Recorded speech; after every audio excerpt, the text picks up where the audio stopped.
This video is for entertainment purposes only. Do your own research on everything. Majority of African Americans that lived here were brought over here. No, That's not economically sound. What do you mean by it's not economically sound? So what I'm saying is, people were already here. Does it make sense to go all the way to this other continent to bring people on a boat when we know that half of your stock is gonna die? You wouldn't do that. So how many people do you think were brought over from Africa on slave ships? Because that definitely happened. I don't believe it. What do you mean you don't believe it? I don't believe that story. You think this whole land was empty? No, there were natives here. Right. But today we're taught that natives is some other people. No, natives are the melanated African being that has come here since the beginning of the Mali Empire. We're talking about 14th, 13th century. We had already come here from Africa. Really? Oh yeah, we had already come here. You know, maybe people were brought over as slaves, but I don't think that the black people in America came from Africa on slave ships. I believe the people that were here were slowly conquered. First they got the East Coast, and then they started spreading out west, little by little conquering. And when you conquer a tribe, what do? You enslave them. They're POWs. Right? Okay. That's what you do. But I'm still confused. There's a great history of slave ships being brought over from Africa. History is his story. Right. What about my story? Is my story not valid? But if you do 23andMe on from out, 23andMe? Well, that's either way. If you take black people here in America and you do their DNA sample and it point back to Africa, what does that say? It says black people in America are Africans. Now the argument is, were we brought here or were we already here? Did we bring ourselves here or did the white man bring us here? You see, when you say the white man brought us here, what you're doing is you're removing our ability to transport ourselves. You're saying, oh, we didn't know anything about boats. That's what you're trying to tell me. You're trying to tell me that we didn't know that there was a landmass here. Go look at the primary source. You got how we met black people. When you got the Caribbean, we met black people. You think the Caribbean is right next to America and they weren't in America? That's interesting. Doesn't make any sense. I mean, when you go and you look at real European history, right, would believe that if they took a bath, it was bad. Right. They didn't even want to change their clothes. They thought that dirty was purity. When we talk about the Moors going into Spain and into Europe, the stories in the history, our history, says that when we met the so-called Caucasian, he was sleeping in the barn with the animals, and we told him, no, you can't sleep in the barn with the animals. We taught them etiquette. We taught them running water. We brought that technology to Europe. Now, if we brought the technology to Europe that saved Europe from the Black Plague, you mean to tell me that if we saved the white race, that we weren't already in America already? When we brought the technology?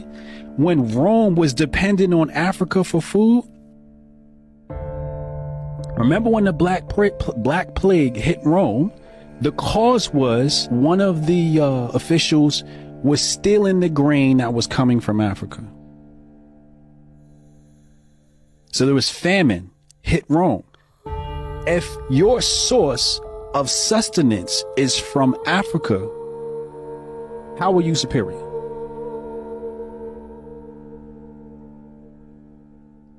You're not. You get your food from me.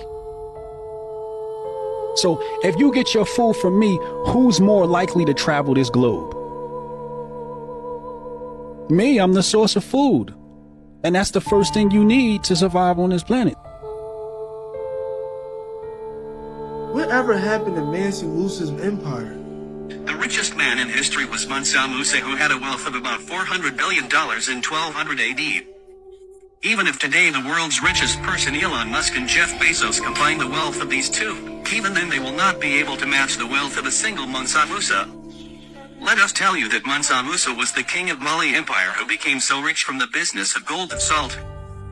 Let us tell you that Mansa Musa was the king of Mali Empire who became so rich from the business of gold and salt. However, you can imagine its richness in such a way that when Mansa Musa went on the journey of Hajj, he took a convoy of more than 60,000 soldiers and thousands of camels, horses with him. out of which 80 camels were such that each one was loaded with 136 kilograms of gold. So much gold had been kept by Musa only to be distributed among the poor people he met on the way. Now listen, right? Y'all don't find it weird that we have to find out this type of history on our own, especially when it comes to a black king that was the richest man on earth? Also, another thing, the other most known person on earth, he was black. You feel me? And y'all know who I'm talking about. Wake up! Damn, it's like I gotta relearn history all over again. Because we listening to his story.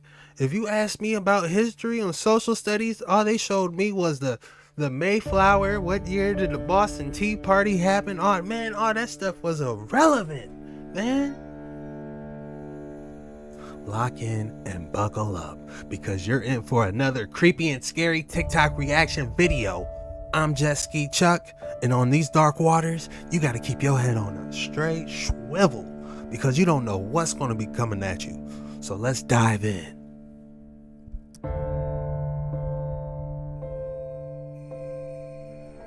Have you heard of the Moors? No? What if I told you that they are responsible for making Europe and America what they are today? Except they don't want you to know that. See, the Moors ruled most of the Iberian Peninsula for the 8th century, and they brought things like mathematics, sciences, architecture, agriculture, art, science, basically everything that we consider modern day Europe. But shh, that's supposed to be a secret. They are actually the ones that are responsible for bringing Europe out of the Dark Ages and into the Renaissance. But again, you're not supposed to know that. Meanwhile, while the Christian Europe had an illiteracy rate of 99% and 0 universities and 0 libraries, Moors, they had 17 universities in 7 cities and over 70 libraries. And then they introduced their education system to Europe. There was a man called Ziryab. I don't know if I'm saying that right, but he was a Moor. And he actually pioneered changing clothes based on the season. That's how dumb Europeans were at the time. They didn't even... What? He also invented deodorant, daily bathing, and invented toothpaste. Like, no wonder the Black Plague destroyed Europe. They were filthy. Ziryab also introduced a 3-course meal: soup, main course, dessert. And the Moors, they even introduced crops that are still prominent in Spain today. Moorish cities also had streetlights, hospitals, and running water. And streetlights and paved streets weren't even introduced in London and Paris for another couple hundred years. Moors are also the ones that built the aqueducts that brought running water from the mountains down to the cities, which gave Europe running water. The father of modern surgery was also a Moor, named Al-Zawrawi. Don't know if I'm saying that right either, I'm sorry. He developed innovative and precise surgical equipment and the premier textbook of Western medical training. Oh, and I bet you thought that the Wright brothers were the ones that are responsible for inventing flight. Nope. Furness, again, sorry if I pronounced it wrong, but he was the first one to actually attempt flight scientifically, and he was actually successful. The only thing he wasn't successful on was the landing. And those are just a few of the ways that the Moorish people completely changed Europe. But again, they don't want you to know that.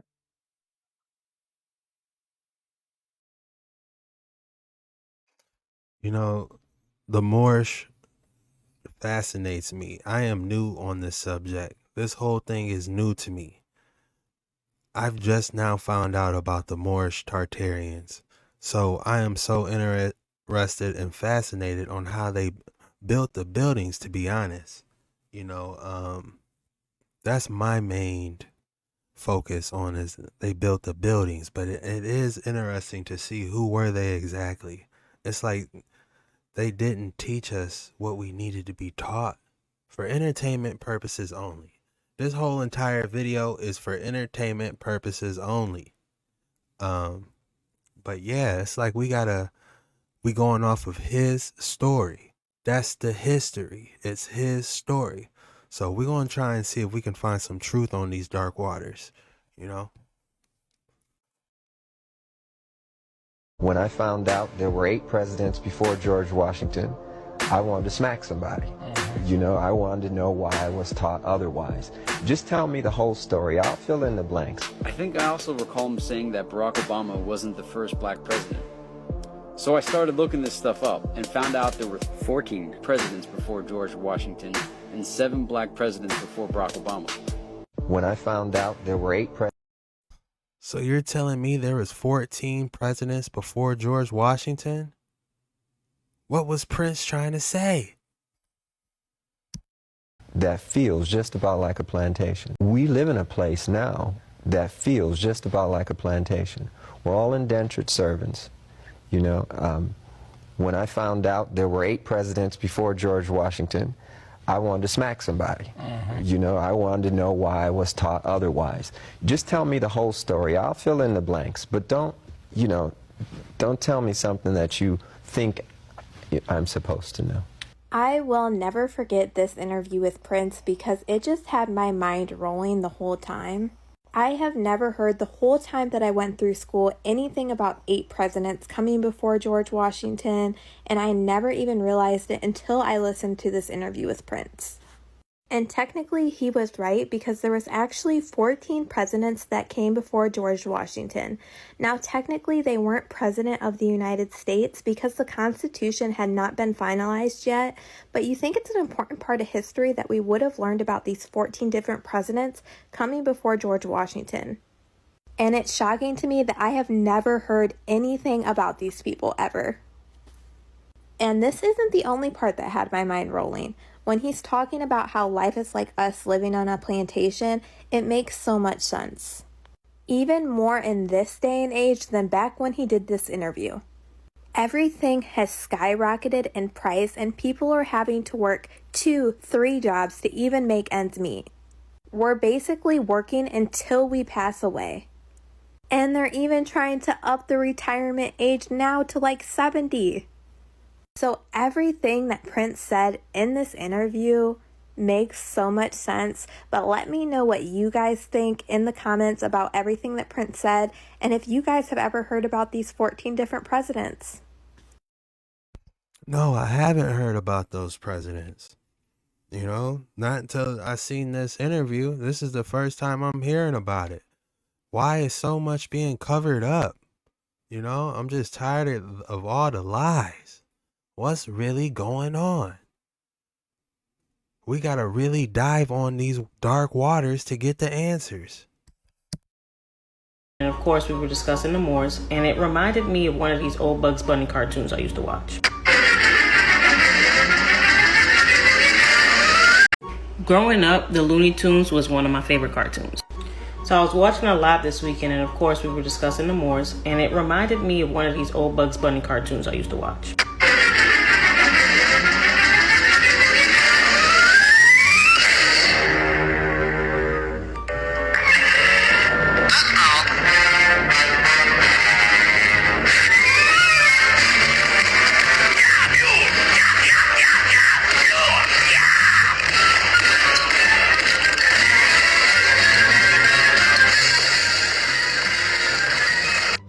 Did you catch it? Now I got a freeze frame for you. For rent or lease, call Morocco. In this episode called Sahara Hair, Bugs Bunny ended up in the Sahara Desert when he was trying to get to Miami Beach, which I also found particularly funny because how you missed that? Miami Beach at last! Yippee! Hooray! And it didn't click, you know, until I was older. So this is the big pond. Big deal. I always pictured the Atlantic Ocean as so much bigger. But this is obviously just my thinking because, you know, Bugs Bunny is supposed to be originally from New York based upon his accent. And he should have gone south instead of going east. But if we take a look-see, he actually swam pretty close, went straight across to the Sahara Desert instead of going straight down to Miami. For renting or leasing, call Morocco. So that's to establish trade and commerce on a land that's not yours. Book reference. The Moors formed an alliance against Spain with England, France, and the Netherlands during the 15, 16, and 1700s. The tribute treaties between the Moroccan Empire and England protected English colonies from Moorish attacks. England had paid annual tributes to Morocco for the protection of her ships. Until the Declaration of Independence, English colonies in Morocco/America were no longer protected under tribute treaties with Morocco. The establishment of diplomatic relations between Moroccan Empire and England during the 1580s opened the doors to the formation of the English colonies along the Atlantic sea coast in North America, beginning with the Virginian Commonwealth in 1607, which goes back to George Washington's letter in 1789, which has been acknowledged by both Bill Clinton and Barack Obama. See, they even put your history in cartoons to make it easier for you to digest. This talking point has already been disproven numerous times. There are the images from the medieval period made by the Latin and Germanic populations. However, images mean nothing when you don't cross-reference the description of the Moors from Arabic and Latin sources. Even the Vikings described the Moors as black. Are you not embarrassed from appropriating the history of the Moors? Well, when you look on the back of the dollar bill, you see there's two seals here. This is the only nation with a two-sided seal. This seal you see here with the pyramid is the seal of our ancestors and our federal government that we have set up here in this hemisphere going way back. This is the seal of the 6 European tribes that we allowed to set up here. That is why above our seal says Annuit Coeptus. He had favored our undertaking. I mean, it was our federal government here that was already established, what they call Iroquois Confederacy, so on and so forth, was already established, that taught them the science of government and allowed them to set up here. And here you see this flag has 6 white stripes and 7 red. And the elders taught us that those 6 white stripes stands for the British, the Irish, the Scottish, the French, the Dutch, and the German. The 6 European tribes that we allowed to set up here. And all they had initially was the eastern seaboard. The rest was ours. The elders also taught us some things. Now, I know this is going to sound crazy, but do the research and you're going to be surprised at what you find. The elders taught us that the original Nile was here. Old man Mississippi.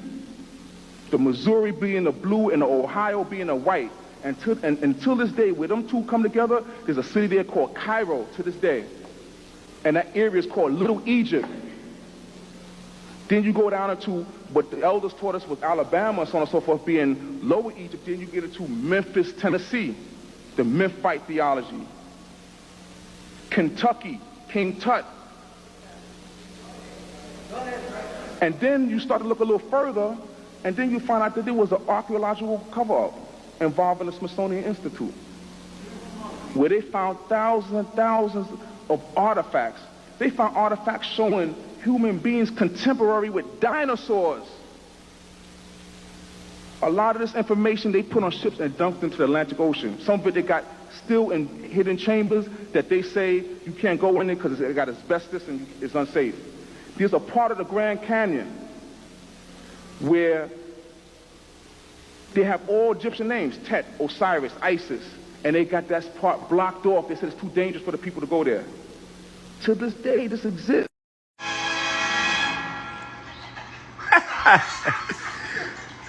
I got a filter on them, but hey, did y'all grow up watching The Black Knight with Martin Lawrence? This movie got a lot of gems in it, man. Watch what he called him. He called him Moore the whole movie. Why he call him Moore? Because back in the day, when they really had the castles going on, it was black carbonated beans that was traveling the world that went by Moors who was teaching them how to bathe properly and separate the animals from the beds and the pits and music and culture. And that's exactly what he doing in this movie, but in a comical way. And I'm so glad that I'm able to understand that right now. But was able to enjoy it and understand it as a kid. Check it out, The Black Knight. If I sat here and told you the pieces wasn't lining up, I would be lying. Again, I believe that, there's a lot of meat to be eaten off of these Moorish videos. There's a lot of meat and gems in these videos, but you also got to learn to spit out the bones as well. My personal take, my personal reaction, once they start saying we guys and goddesses and, that self-righteousness starts popping off, it's just, you got to stay humble, man. You got to get salvation through the Son. That's what it all boils down to. So what they had all these technologies and all this? There's nothing new under the sun.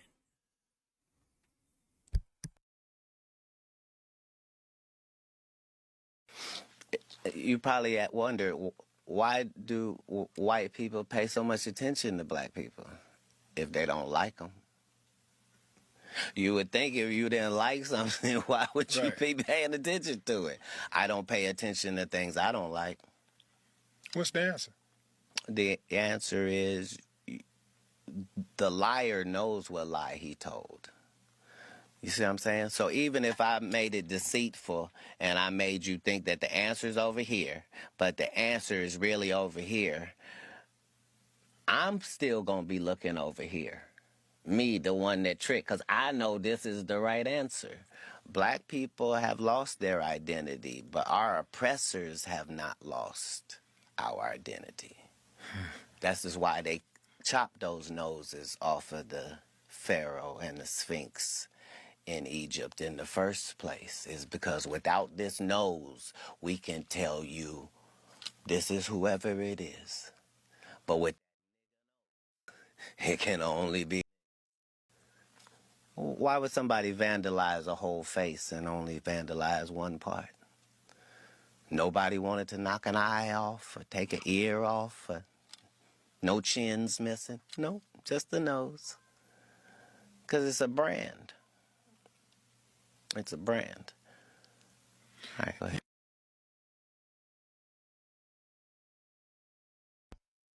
That's crazy. I remember seeing some video where they tried defending why they knocked the noses off. They said, years of windstorms seems to erode the nose. Man, get out of here with that. They was knocking it off, man. I got nothing but love for everybody, but you got to admit, they was aiming for the nose.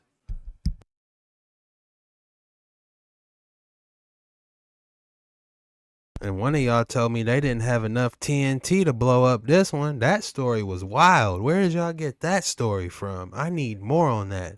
They said when they went over to see these Olmec heads, they was like, man, we ran out of TNT. They didn't have enough TNT to blow them up.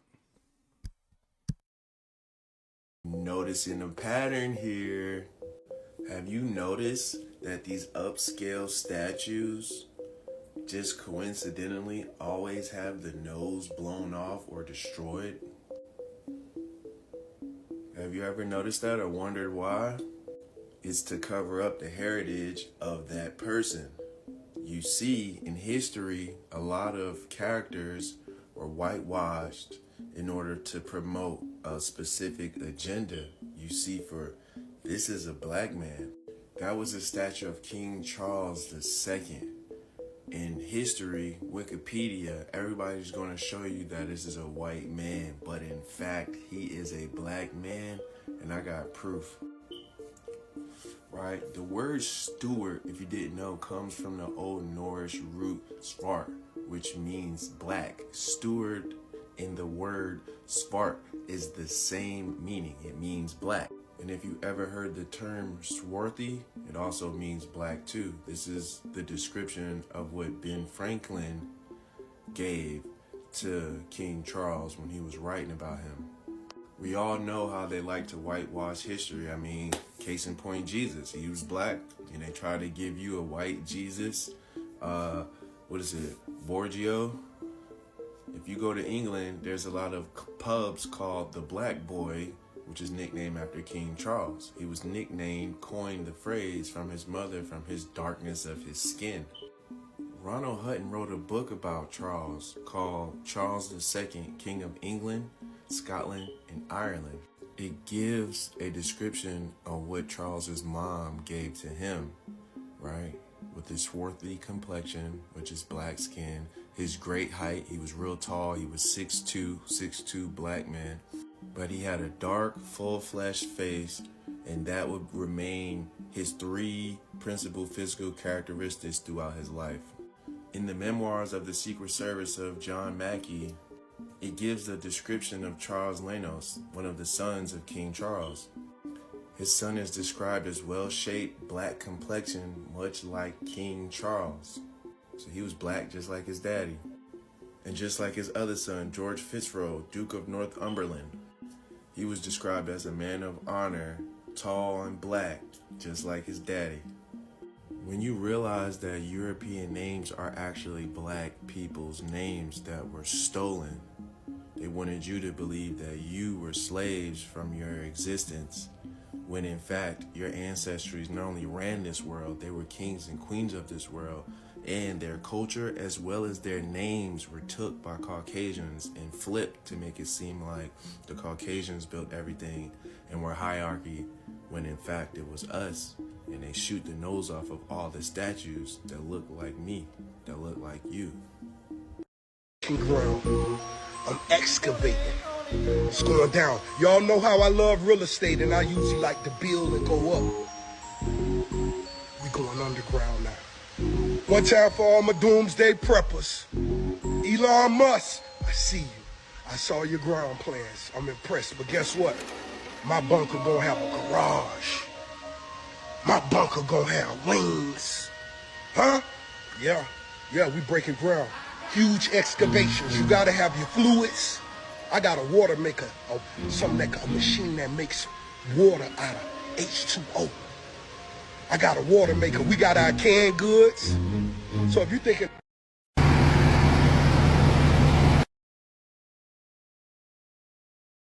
Did he just say I have a water maker that makes water out of H2O? I think that there was a guy in Detroit that made one of those when that Flint crisis was going on. I think a guy did make a water, but he made it out of the air. That's interesting. Me, I'm going to be outside. Just, what do you want from me? I got no bunker, no nothing. Just kidding. But back to that King Charles, though. You know, Ross snuck in there on me. I meant to stop it and talking about that King Charles, man. Him being black, so we got Beethoven was black and King Charles. Who else was black that we don't know about? Drop it in the comments. For entertainment purposes only. Do your own research on everything.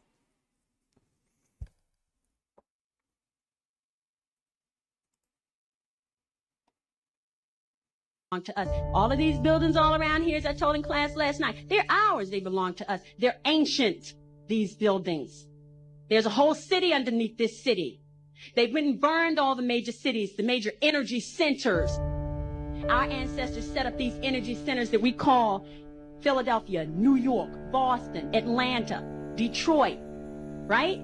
Chicago, Miami, Los Angeles. They are energy centers. They're not where they are in huge, large cities just because of some coincidence. There's energy and power in these places. London, Rio de Janeiro.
All these buildings look the same.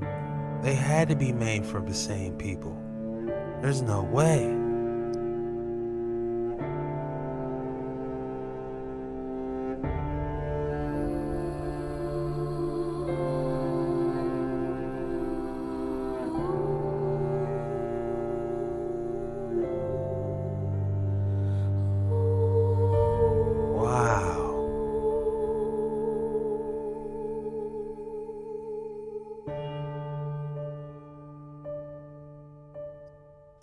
Old New York,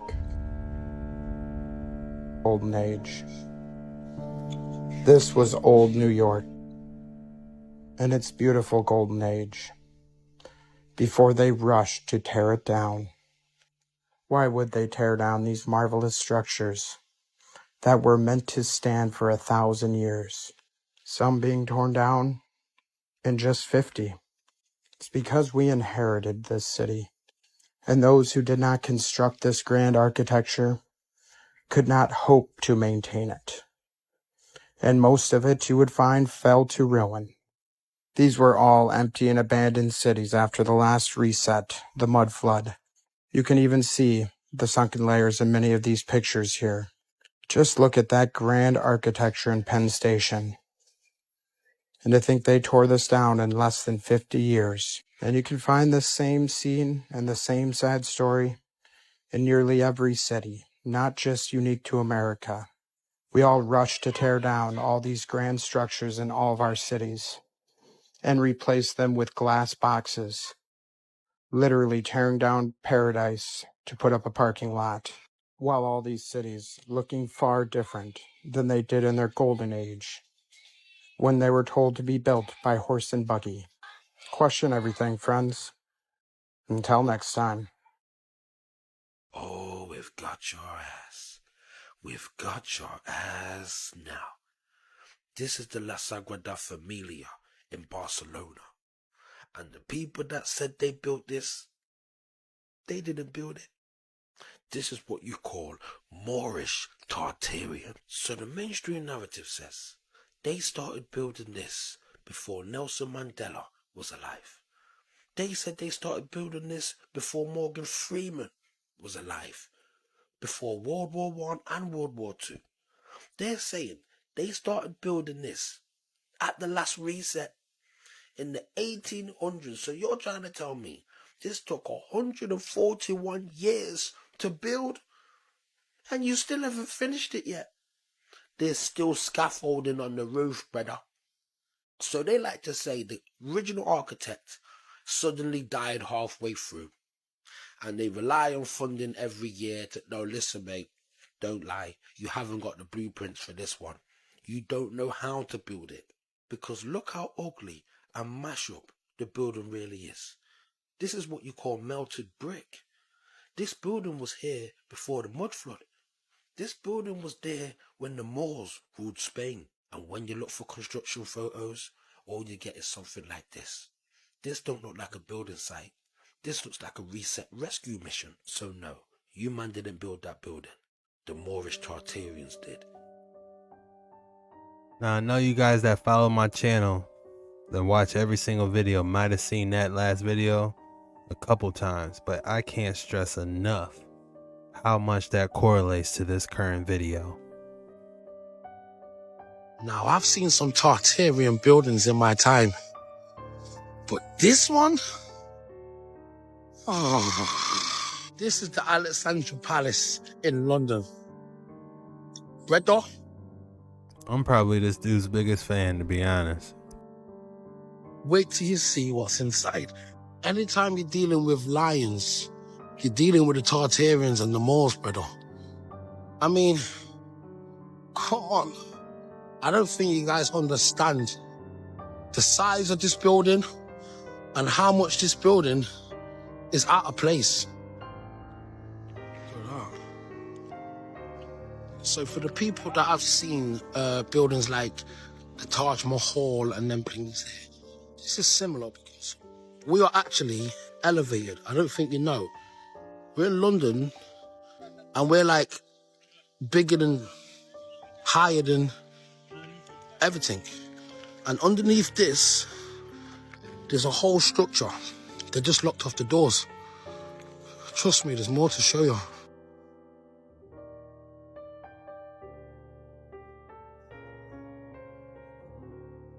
Oh, so that one there, that's locked off. Can't get to there. Got a gate. Oh, excuse me, mate. You can't get to that one there. Huh?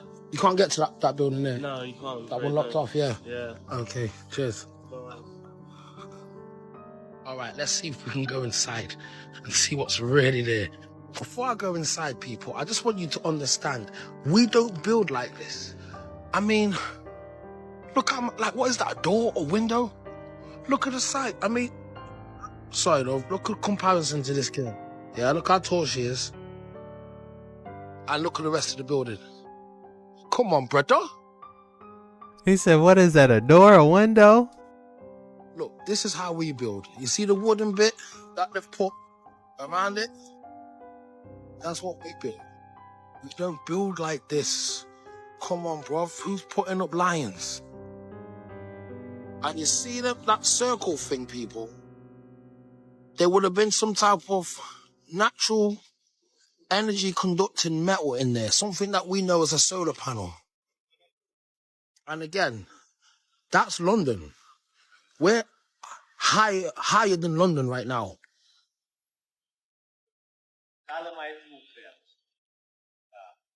And there's still something underneath us. So for the people that understand the power of the sun and the power of energy, you know that never used to have the glass in there like that. They've repurposed that as well. You know what? I'm going to have to do a part 2. Because I ain't even gone inside yet. All those people who was wondering what happened to Tartaria, we might have just found it. This may be the modern day Tartaria. So, Turkmenistan is a country found in Central Asia, and I don't know who their architect was, but their buildings look Tartarian. So let's take a closer look. As you can see, we've got gold domes on top of the buildings, which we now know to be natural energy conductors. It's been a long time since somebody made a building this way. And look at this one. This looks like a modern day pyramid. That looks like a spaceship. Like, what do you think the purpose of this building is? Now that's definitely a natural energy conductor.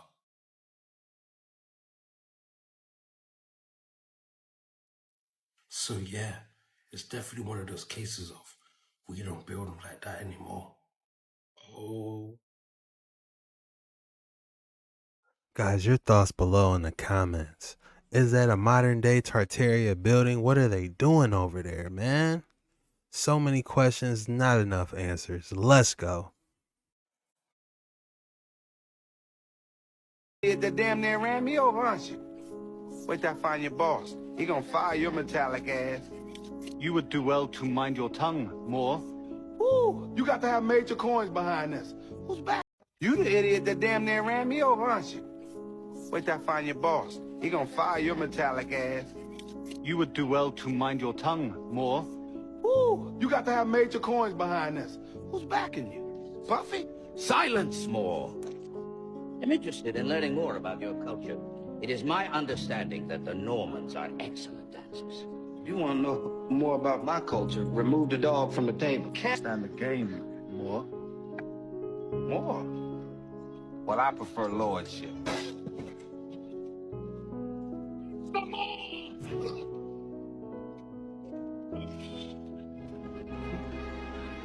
Now the Moore's a swordsman. I love that movie, Black Knight, and they did call him a Moor. What is a Moor? The Moabites? Was it the Moabites that they talked about in the good book that got obliterated? I don't know. We gonna find out. Drop in the comments below if you know about this. But we're gonna dive on these waters and we're gonna get on the bottom. We're gonna get in the bottom of this.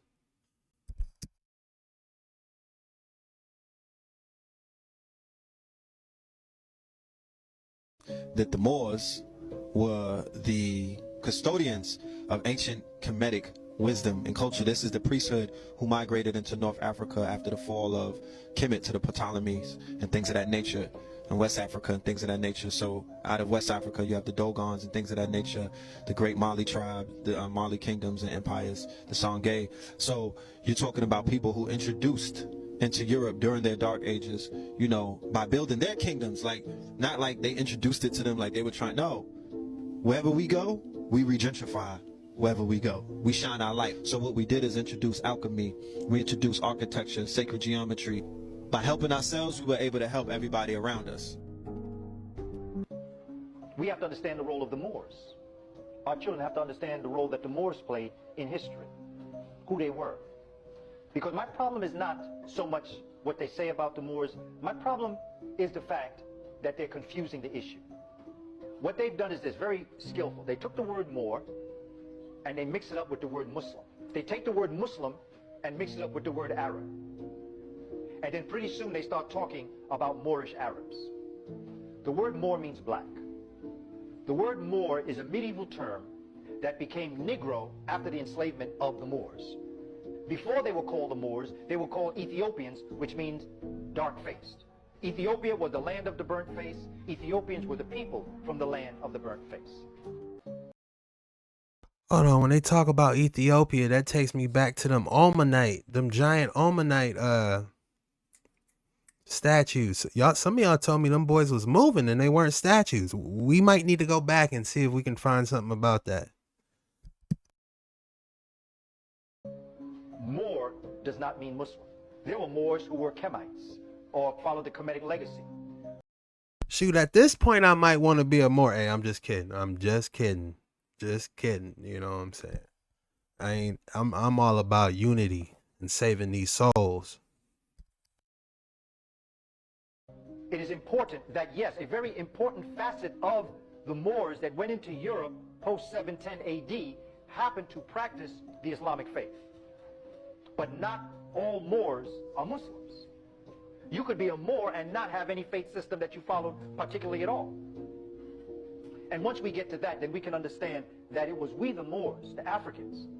See, the Moors were the libraries, were the collected libraries of all ancient wisdom up until that point. And the Moors of their time took this information and took it to a higher level. To think that Africans brought into Europe sidewalks, streets lit by lamps for miles that you could walk. To think that the Moors were able to control the flow of water so that water could flow into your home where you could get both hot and cold water. Those remind me of those star forts that they don't know how the water and stuff got around. That reminds me of those star forts. That they could build according to the wind systems so that you had air conditioning in the warmer weather and heat in the cooler weather. This is what the Moors brought in. The Moors brought in strawberries and lemons. They brought in different ways of eating. They brought in the idea of eating in courses. They started the first musical conservatory in Europe. The first musical school was created by Moors. And they started the universities that we today call Oxford and Cambridge. Some of these people from Oxford and Cambridge became so smart they came to these new colonies and they started a college that's called King's College in New York City. You know, I'm not gonna lie. When you talk about Black history with me, it's like you immediately think of Martin Luther King, Rosa Parks, Frederick Douglass, and this was all recent. You know what I'm saying? What about the actual ancestry? You know what I'm saying? It's just like everything just got completely white from my mind, and it's like I can't say nothing about the history. But you know, when I read about the Bible and when I'm learning this stuff about the Moors, it's kind of exciting. I'm not just saying that they all was black. Moors is just black. You know, it could have been more than different people. You know what I'm saying? You might have a little bit down in your DNA. You know, this ain't about race or nothing. It's about trying to find the truth and trying to get unity and saving these souls. Because I see how this can turn, you know, into a hate war or you know, this, we did this and y'all did this. You know, that ain't what it's about. It's about finding the truth on these waters. Who makes these old world paintings? We want to see if we can find who makes these old world paintings.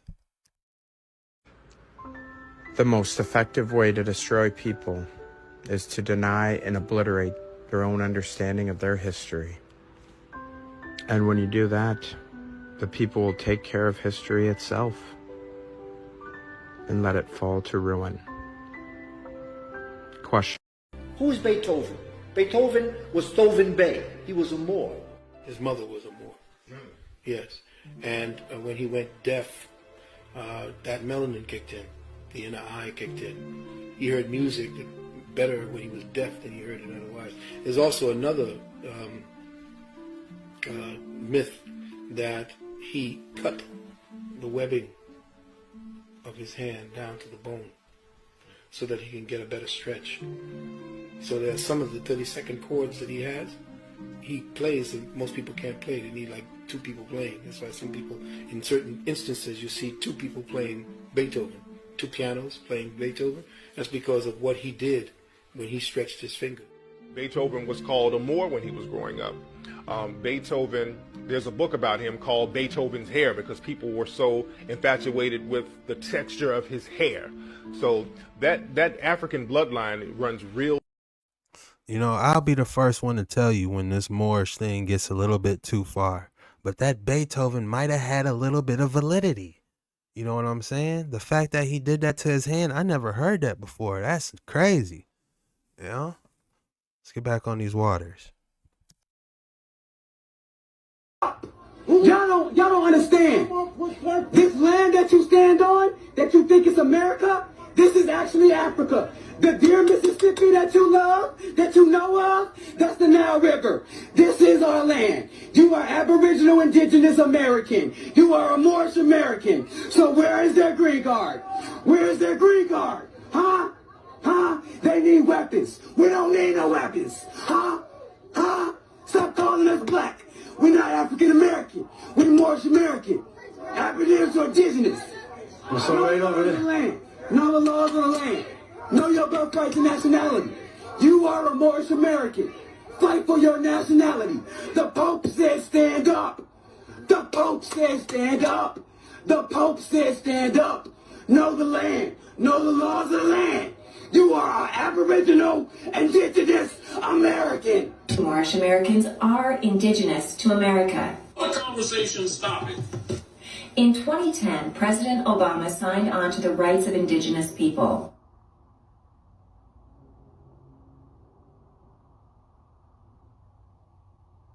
Moorish Americans are not African American or black. There has been some attempts made by the mainstream media and journalists alike to link the Moorish Americans with the sovereign citizens movement. Moorish Americans are not sovereign citizens. You the idiot that damn near ran me over, aren't you? Wait till I find your boss. Hey, I just want to say this is for research. This is for entertainment purposes only. This is not any type of sovereign citizen or any type of movement. Do your own research on everything. This is strictly for entertainment purposes. I definitely see that this is it's getting heated in these waters, man. We gotta see something's going on. The noble Moor is that of the black African. The noble Moor may be shown wearing a crown, but usually is represented with the diadem. The 4 Moorish heads on the flag of Sardinia represent 4 Moorish princes defeated in battle. The head of the noble Moor is even found as far as Hungary. The medieval coinage of the Kingdom of Hungary is that of the noble Moor, and your people are not to be seen among them. You should stop trying to insert yourself into other people's history. Now, I don't know if you've heard of the Tartarian Empire, but I'm gonna tell you like this. This is the Waldorf and Astrello Hotel in New York, and they say it was built in 1893 with just a hammer and a chisel. So this is the story that they're giving. A couple of millionaires. Shout out to the Bully Slayer, man. I love this dude, man. I'm a huge fan. I ain't gonna lie. I'm a fan of this dude, man. He is hilarious. Decided to build 2. Run it back. Now, I don't know if you've heard of the Tartarian Empire, but I'm gonna tell you like this. This is the Waldorf and Astrello Hotel in New York, and they say it was built in 1893 with just a hammer and a chisel. So this is the story that they're giving. A couple of millionaires decided to build 2 mansions side by side, then later converted it into a hotel. Now the problem I'm having, is where are these millionaires coming from with all this equipment? You're talking about a time when resources weren't so easy to come by. I don't see no construction photos. I don't see nothing. Do you know how much manpower you would need to build a structure like this? Do you know how many hammers and chisels you would need? And I know what a lot of you are going to say. They had slaves back then. Are you trying to tell me every slave was a master bricklayer? Was a master mason? Come on, brother. But surprise, surprise, that building is no longer there.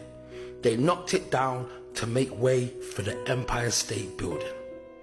Because any Tartarian building is made with ancient tech and are built on ley lines.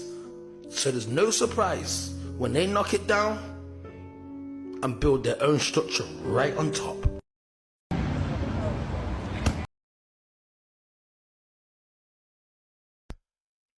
Dang, I didn't know that. Each Tartarian building is on lane lines or whatever he said. What is that?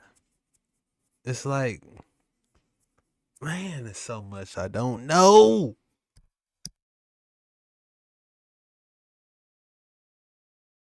Now, I don't know if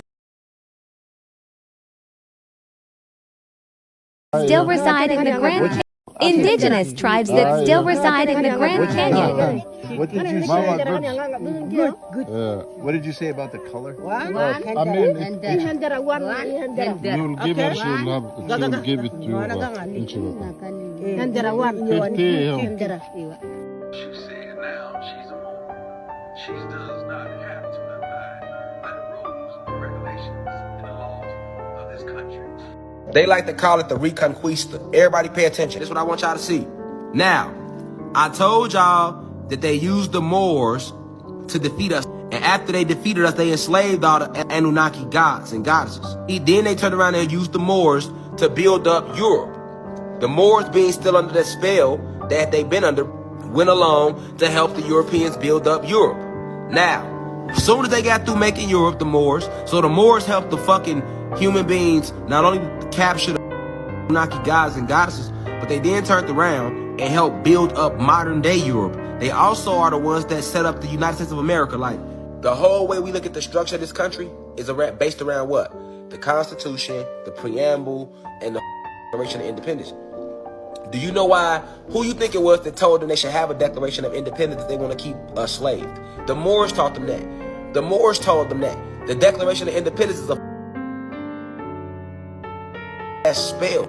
And when you recite it over and over, why you think they make you pledge allegiance to the flag? You're pledging your soul to that spell. Who you think taught them to come up with a flag? Who you think? The Moors did, man. The Moors did. After they got tired of dealing with the Moors, they eradicated their ass. This is why to this day, right now, there are no more Moors on the planet. You know why? Because the era was called the Reconquista. The Reconquista was a centuries-long series of battles by Christian states to expel the Muslim Moors. I never heard about, the Reconquista. It sounds a little bit familiar. Man, this might have some validity here. So, you know, of course they're going to add these lies. But look, date, 801 to 1492. That's a lie on that date. The Moors were wiped out. It helped. Now, calling yourself Moorish Americans, this is why when and y'all be like, I'm Moorish American. This is why they be talking that I'm Moorish American. Why they be laughing at your goofy ass. You know what I mean? I was locked up. You know what I mean? Go in court and go per se and use them I'm Moorish American so y'all rules don't apply to me. Get that goofy guilty. You sound crazy, man. You go in them people's courtroom talking about I'm a Moor. You don't even know what a Moor is.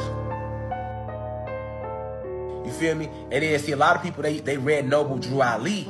So this they Moor Anunnaki God. You ain't no unless you want to be the Moors was the original house. And then right after they helped Europe conquer us, Europe used their ass to build up Europe and France and Italy and the whole in the UK that you see today. That was all built and designed.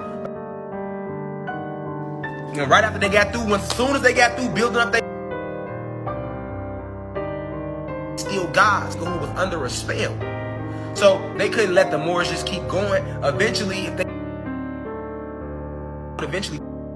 down and they would have started trying to war back Moors, that's exactly what happened. The spell, when they start, as soon as they start, spell broke. They used the Moors from that start all the way through, literally to this point that I'm showing y'all right here on Google. When they like, hey, the Moors was 711 AD all the way to 1492 after they war with Spain. Why would they all of a sudden just go to war with Spain? Why would the Moors, who had been helping Spain that whole time, the Moors built Europe. The Moors built modern day Europe. France, Italy, the architectures for that, the blueprints, the layout, all that come from the Moors.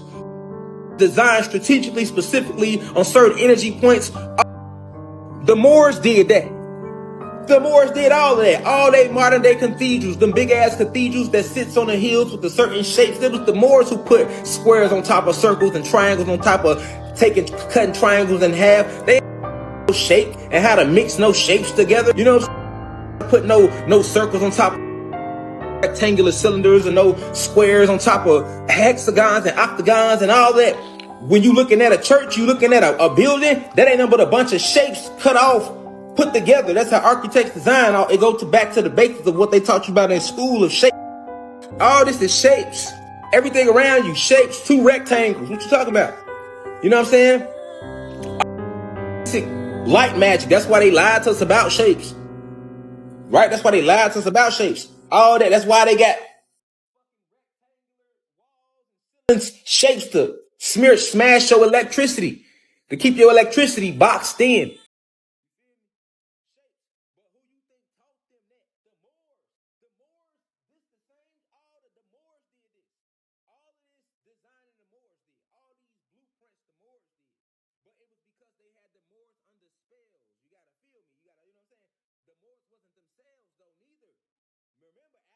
Had sex with the human beings and they start mixing in, you feel me?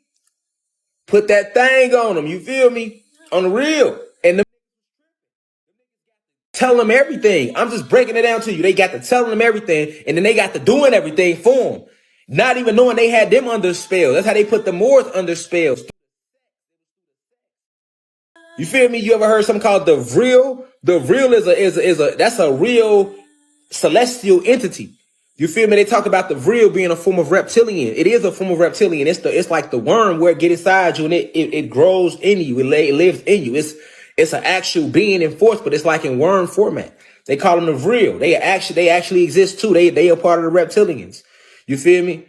You know what I'm saying? They can enter through your eyes, through your nose, through your ears, through your nose, through your mouth. That's what Body Snatchers was about, the Vril. They made a whole movie about the Vril. Body Snatchers, you know what I'm saying? They like little worms. They can get inside you and then take over you because they actual entities. You know what I'm saying? In 1492.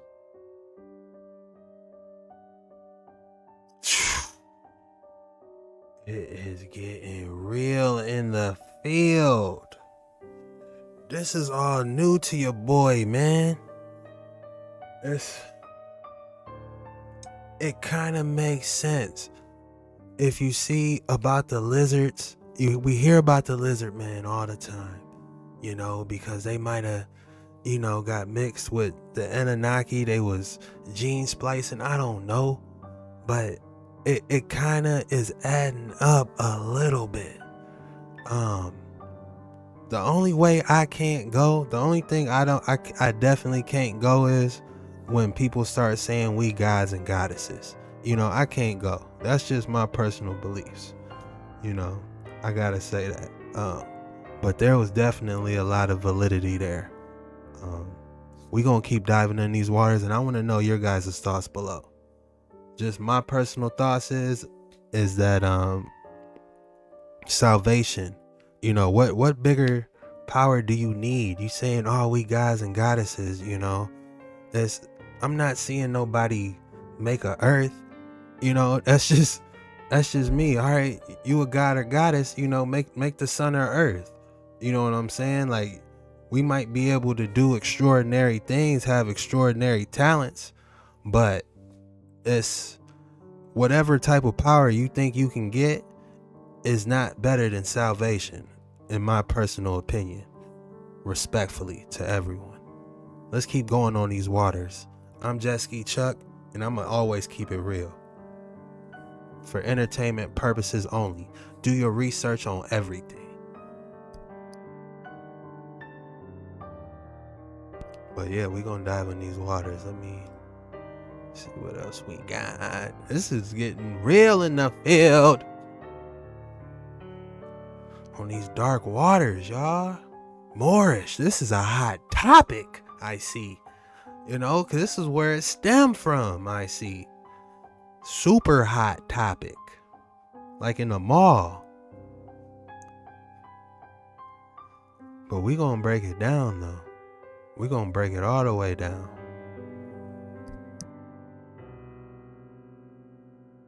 Alright.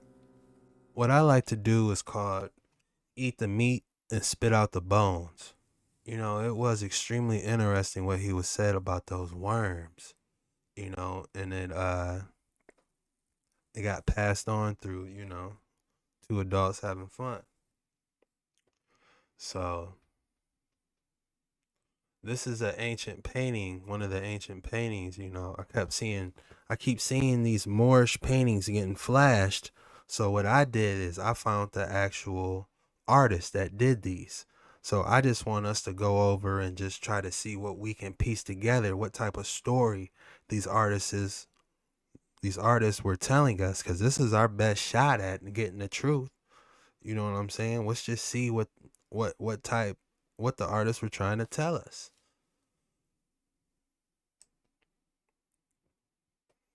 You know, we can say obviously see that these men are Moorish, and we can see these women, you know, they do look European, you know.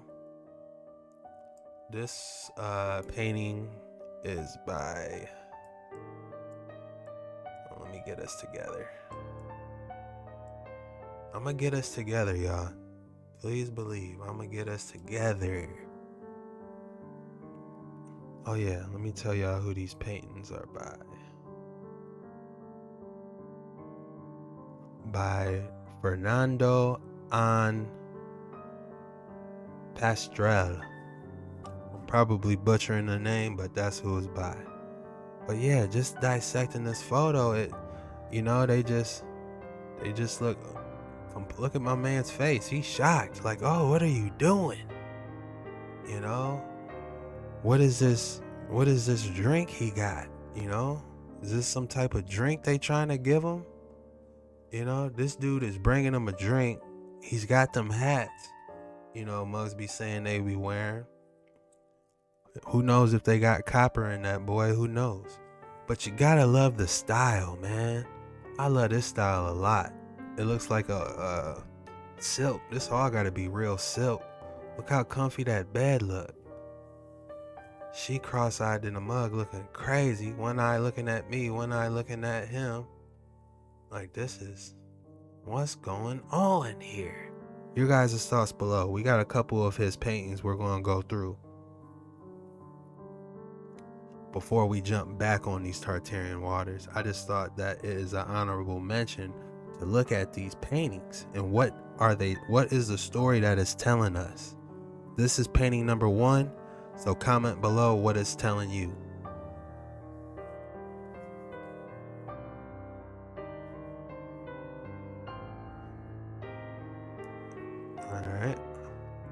All right, give me some time. We're going to go to the next boy.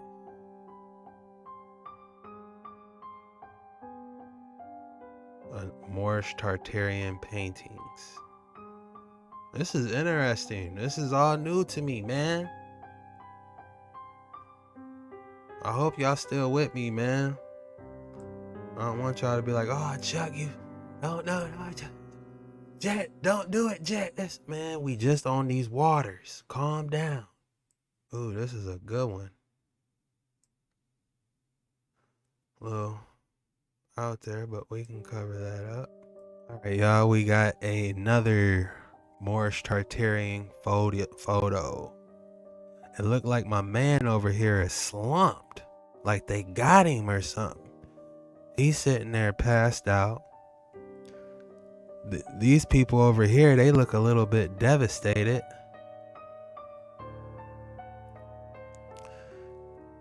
He's probably, look what happened to our brother. You know what I'm saying? They looking devastated. What's going on? You guys, your thoughts in the comments below. What is going on here with these Moorish Tartarian art, with this Moorish Tartarian art? This is photo number 2. I think we got about 5 of these boys I'm gonna throw up. All right, y'all. This is Tartarian photo, but I don't know if this is Tartarian. La Mort de Ravana? Ravana. That sounds familiar, like Indian. Or you know what I mean. They got some interesting stuff over there too. But yeah, they look like they weeping. I wonder what happened here for them to get to this point. This was made by the same artist, Fernando Carmon. Your guys' thoughts below. If you know anything more about this image, please, I'd love to hear more about it. It's looking like some type of battle take place. If we look in the background, looks like we see trees or canyons. Could this be in America? I'm just kidding, or it could, question everything, honestly. But it definitely looked like some type of battle. We see arrows, we got a different race of, we got black, we got white going on. This looks like maybe a different, looks like all different races over here, weeping. Your guys' thoughts below. This is called Fernando Carmon, who is the artist, by La Mort de Ravana. Ravana sounds familiar. All right, y'all. This is another Moorish painting I found. This one is called... All right, y'all. This is another Moorish ancient art photo I found. This is photo number 3 or 4, I forgot. But my thoughts, immediate thoughts on this. We got a Moorish brother of nobility. Look at his stance. For someone to stand like that, it's a little bit of righteousness going on here. And he's got his sword. You know what I'm saying? He's walking in like, what are you doing, brother? That's the first thing I'm thinking. When I'm looking at this art, this is what I'm thinking. He like, brother, what are you doing? You know what I'm saying? You up here with 2 women. Look at his face. He don't even want to look at him in his eyes. He looking away like, you caught me red-handed. You know what I'm saying? She look like she got a fan, fanning him off. She don't even want to look, Oh, but on a closer look, is this a cloth tied to her? What is going on, y'all? At first I thought this was a sword, like maybe he had a sword touching the ground. He does have a sword here, but if we look at this, it looks like it's a rope tied to her. What are they doing to him? Guys, your thoughts below. Tell me what y'all think. What is going on? If you ask me, by looking at all these previous pictures, they was having too much fun.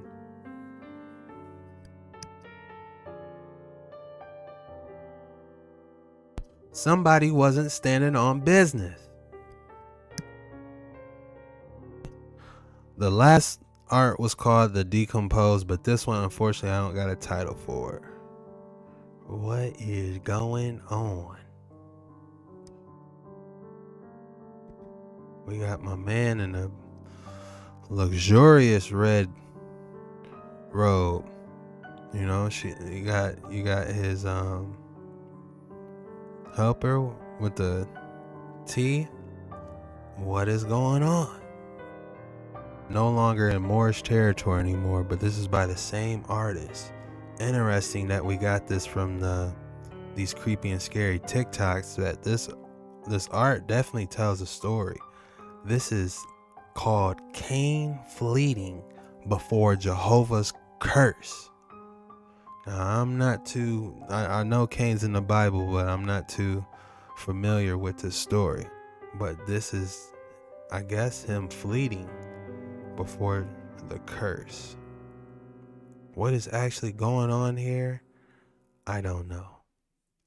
Your guys' thoughts below. This is definitely creepy and interesting.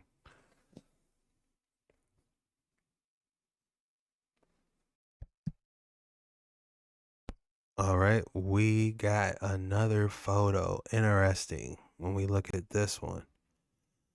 Looks like they're Moorish, obviously, because we see the red hat, dark skin. But this building, could this possibly be the giant doors that we see? It looks like they made them big back in the day, honestly. We look at the giant doors of today, and we're like, man, giants could walk through them. I would love to see some art with giants in it. Maybe that's what we need to be typing in. Your guys' thoughts, I don't know, what is this, number 5, 6? We on these waters, man. We making movies now. So sit tight, get you something to drink, you know, and buckle up, because we got more coming. This only gets more exciting from here on out. So lock in and buckle up. Tell me your thoughts below on this one. What is transpiring here? We're on this Moorish. They saying the Moors did everything. They building the stuff in Ethiopia. I mean, they built the stuff and all the stuff in Europe, all these extravagant buildings. They saying the Moors did that. And they hooked up with the Europeans and went crazy. And bam, you know, here we are. Your thoughts below. All right, y'all, we gonna view this one vertical. This is another Moorish art. I think we on 7 now. Your guys' thoughts below. This one's kind of tight, man. Look at this. This one's out cold. What was the date on this? Let me see the date.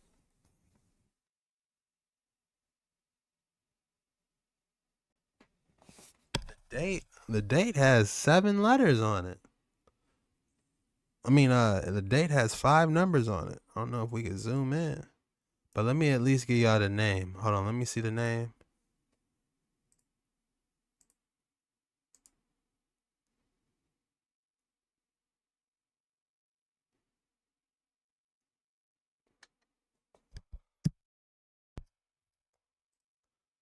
This is called Without Judgment, Moorish Kings of Grandad. Without Judgment. How hard were they going? Huh? Tell me your thoughts below. What do you guys know about Grandad? Man, there's a lot of questions on this one. All right, y'all, we got another one. Man, they had style. I would rock all that. It's like none of the clothes I'm wearing today. We go to Walmart. That's where I normally get my clothes. I go to Walmart, spend $6, get me some sweats, spend another $4 or $5 and get me a tank top. And I call it good. But if you look at how they was rocking stuff back in the day, this is how you dress. Look, he had the silk with the gold brass plate. Man, this is tight. For all I know, he can hit a button and that thing can shoot electricity. You know? Man, that's tight. You see the pointy staff at the end? We all know copper conducts electricity and all that. What if this is an antenna? What if they was Wi-Fi-ing back in the day using that? We don't know. What if this was they cell phones back in the day? They say nothing's new under the sun. What if they helmets was on a communication, some type of communication device, which makes me think back at the Olmecs. If you look at them, every single Olmec has a headset on. You know, was they communicating?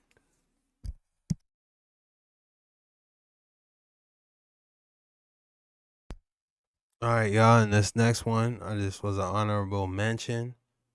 This doesn't look like it was an ancient art like the rest of them.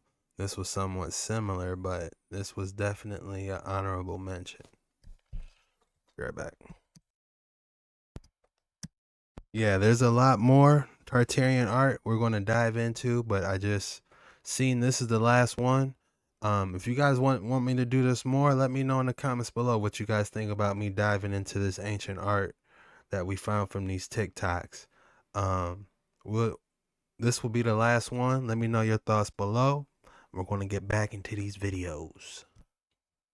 This is a pro-parasite. That's what I go by. That's what police and PD know me as. That's what I use. Yes. They take host in human bodies.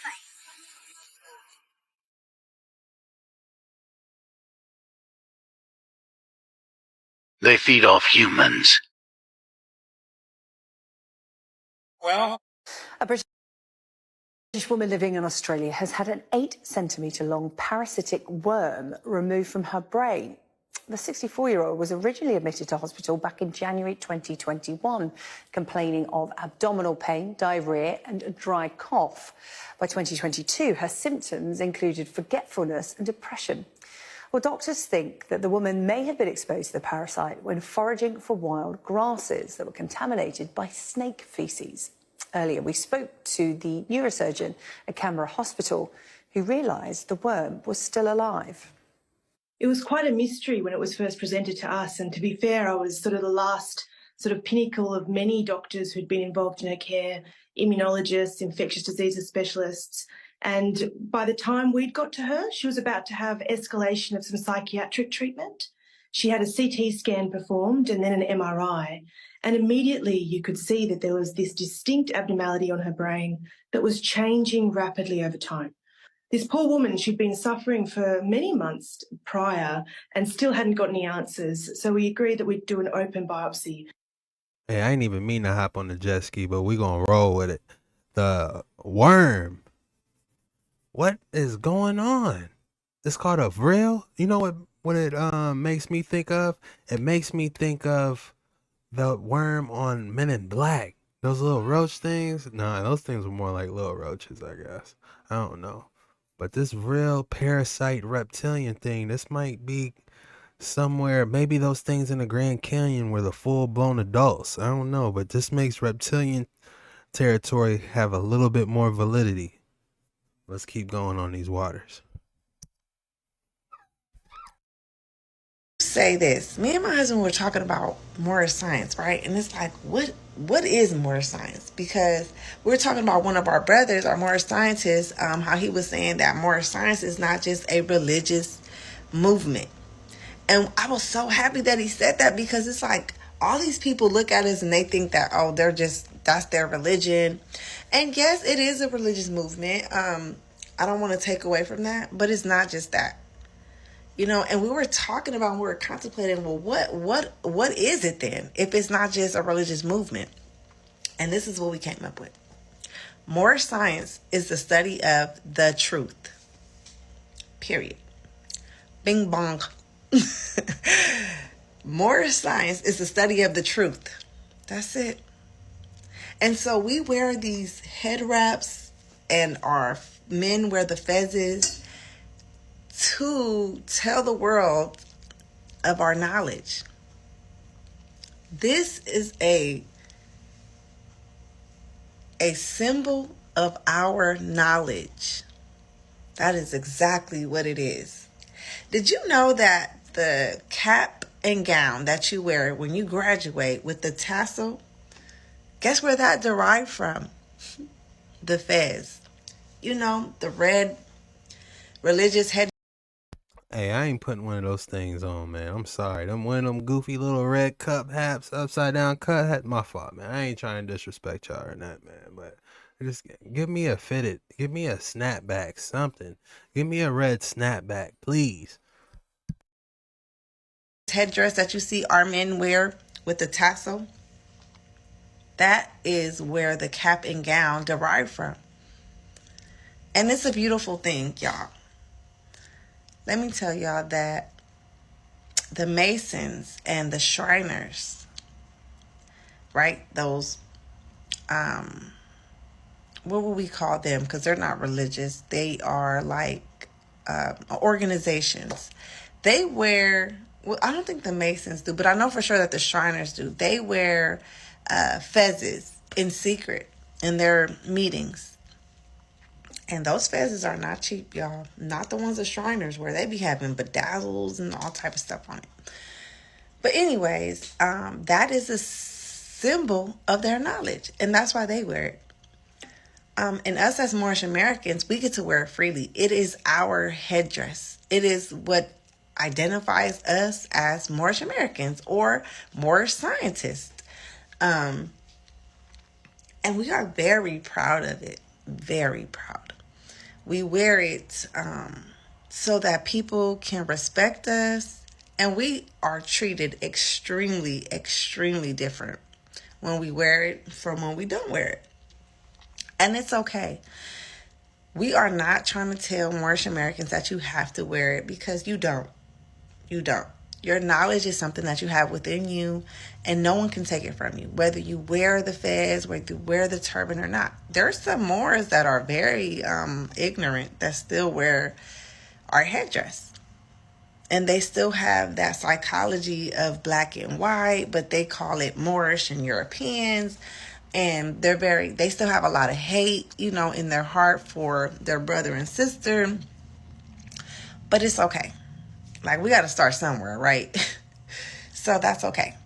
The thing that makes us the most proud of Moorish Americans, I'm going to tell y'all, is that our brothers and sisters know that they are not black. That makes us very proud. Also, that our brothers and sisters know that they're not Latino or Hispanic. That makes us very proud. And not that we want to take away your identity, right? Or that we're racist or anything like that. That is not it at all whatsoever. Okay? Let's please get that clear. The reason why we're so proud of our brothers and sisters, that they know they are not this color, okay, is because this color is very negative. Very. Like, the color of Cancer is black. Black statistics are the lowest, the most grimiest, the most ghettoest, the most miserable. Anything negative, they attach it to this color. Color. It's just a color. And no one is this color. No one. You might be very dark brown, but not black. Nobody. And people want to attach to an identity, and we get that. And because, growing up, they taught you black and white, and so you think you only see black and white, but you don't want to be black, not in this society. Just think about it. Have they ever killed a white man, broadcasted on the news, shown the world, and nothing happened? Now, I had somebody tell me, what you mean nothing happened? Our people walked in the streets for civil rights, and our Floyd's daughter was given all these millions and blase. Okay. You're right. Some people did march. That little girl probably did get paid. But our people are still getting killed in the streets. They're still broadcasting it. Nothing is happening. And marching, that needs to stop too. That never got us anywhere. And some people's like, yes, it did. It changed the rights. Let me tell you something. There's no reason why a human being that has human rights needs to be fighting for something civil. You're not property. You're a human. Okay?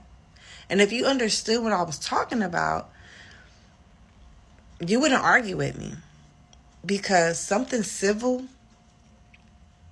like civil rights, that's just to go to show everybody that you are not knowledgeable of who you are. You know, she brought up some interesting viewpoints. This is for entertainment purposes only. You guys want to definitely do your own research on everything, but there is going to have to be a way how we are going to have to get the truth out of here. You know, there's going to have to be some type of way. You know, your guys' thoughts below. Understand what happened with Italy and Africa, you would have to understand the Punic Wars that began about 200, 300 BC, when they first came in contact with these Africans. When you're dealing with Carthage or Carthage, you're dealing with Hannibal, okay, and his father, Hannibal, and his father that fought the Italian forces. In Tunisia, you also have an African nation in Morocco known as the Numidians, who are Africans. There's war going on between these Africans. And the Carthaginians, related to the Phoenicians, are mistreating the Numidians. The Romans come in and defeat the Africans. They divided and conquered the Numidians and the Carthaginians. They took advantage of us fighting amongst ourselves.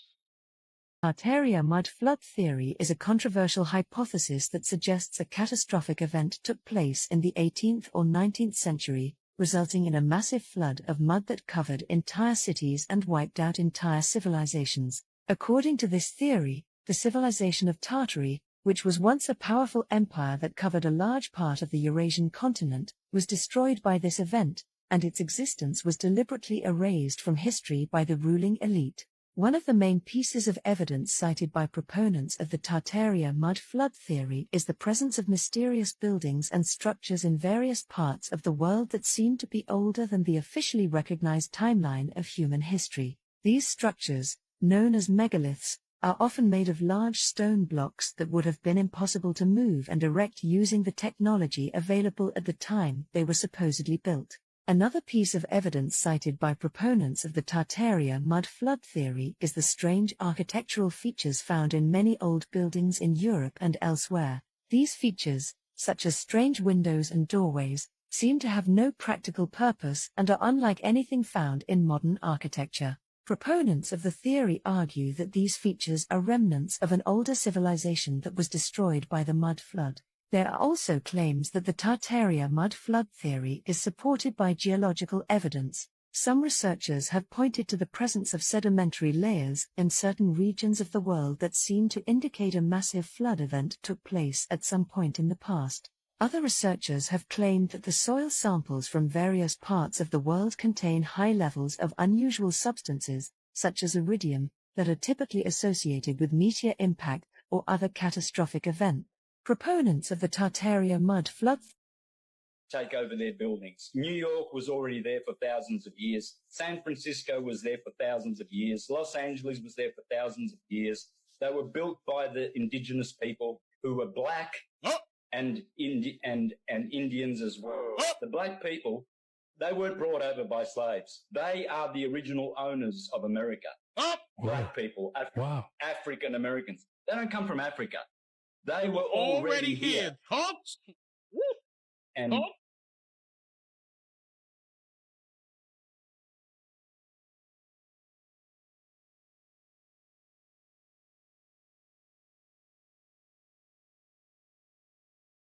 Hacker, it doesn't appear as though you really paint a very pretty picture of white people in general insofar as you see white-black race relations. Can you expound on that, sir? Well, interestingly, you use the phrase race relations. I don't think there are many relations between black and white people. What I would say very simply is that those of us who are born with this pigmentation have certain privileges, things we can take for granted, you know. We have the safety, the security, so we don't want to lose this. Now, this also means that, and here's the unpleasant part, that so much of our safety, security, status comes from putting down black people, saying we're not like them. We're Europeans. We're more highly evolved. You know, we've got talents they don't have.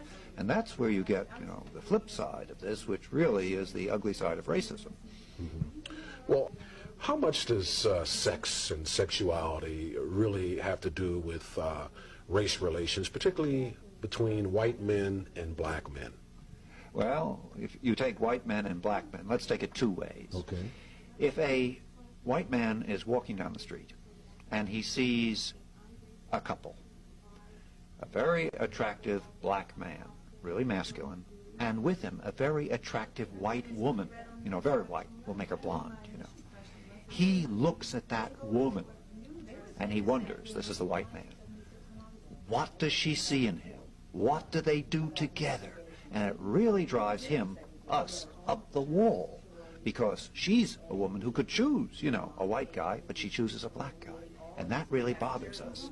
And as a result, what we want to do is some way take that black man away, you know, because we begin to say, hey, is she having a better time with him, you know, in various ways than she can with me? And so he's competition for us. And you know how people react to competition. Showing how much.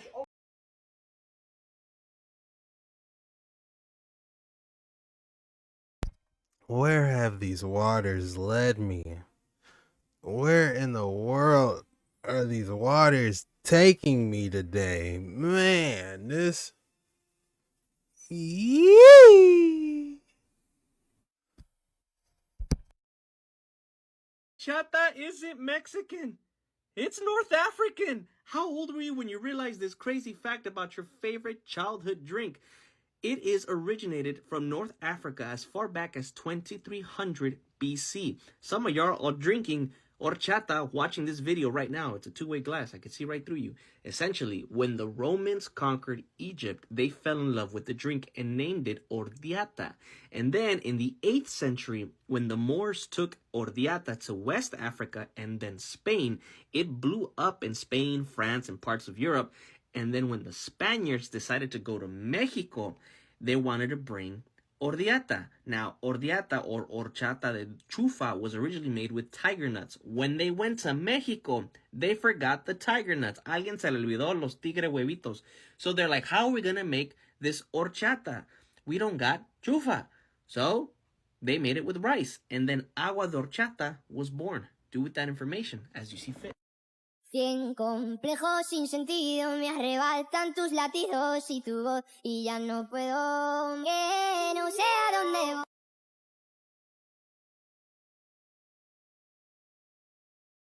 Hold on. That looks like the Star Fort. Let's go back. Star Fort identified. Now, how do they have the same star structure here? If you look at this, I'm telling you, man, once your eyes get awakened, you will never see stuff the same again. Look at this. This was dummy a Star Fort. Well, the same blueprints.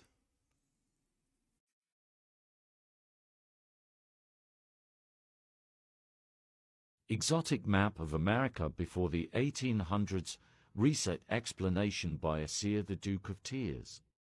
Which I think there was also like a global, almost like amnesiatic occurrence that may have happened at the same time as the New Madrid earthquake that they referred to as the War of 1812. Because everything got switched up with that. They got us thinking that the British came here and invaded in 1812, when if you look on an exotic map of the United States, England was already where I think Ohio was at, or some shit. Excuse me, in 13 colonies. The word exotic, right, means from another country. Right. So if you look at the exotic map of the United States and you see all of those names of all of these places, that means that each one of those places was its own country at the time here in North America. And these places that are now named after these places are now incorporated versions that came late, which means the original London is over here. The original Albion is over here. The original Egypt is over here. The original Denmark, Lisbon, Portugal, Krypton. You know what I'm saying? We got Krypton in Georgia. Matter of fact, off the coast of Georgia, you have Mount Arabia. You have Mount Arabia in Georgia on the coast. So you know what that means? That means that the Iberian Peninsula or the Arabian coast is off the coast of Georgia, because that place was called Mount Arabia before T.E. Lawrence and them niggas named what we know Arabia today as that in 1914. And remember, we used the oceans like rivers back then because the ancient world, ancient Egypt, ancient Israel, ancient Assyria, ancient Babylon, ancient Mesopotamia, all that shit is over here. Those places didn't become that until after 1900. Mauritania is in Texas. All of that is in Texas, according to the House Congressional Record of the annexation of Texas of 1845. It says that the land belongs to the ancient Mauritanian races, the Moorish peoples, and their Indian associates. An associate is not an owner. An associate is somebody that was put on, not somebody that's privy to the whole shit. So again, Greece wasn't established until 1971. Mauritania over there wasn't established until 1972 or some shit. Egypt wasn't established until the 50s. Saudi Arabia wasn't established until the 50s. You understand? There was no Israel on the planet. Damn. It's like I gotta relearn history all over again.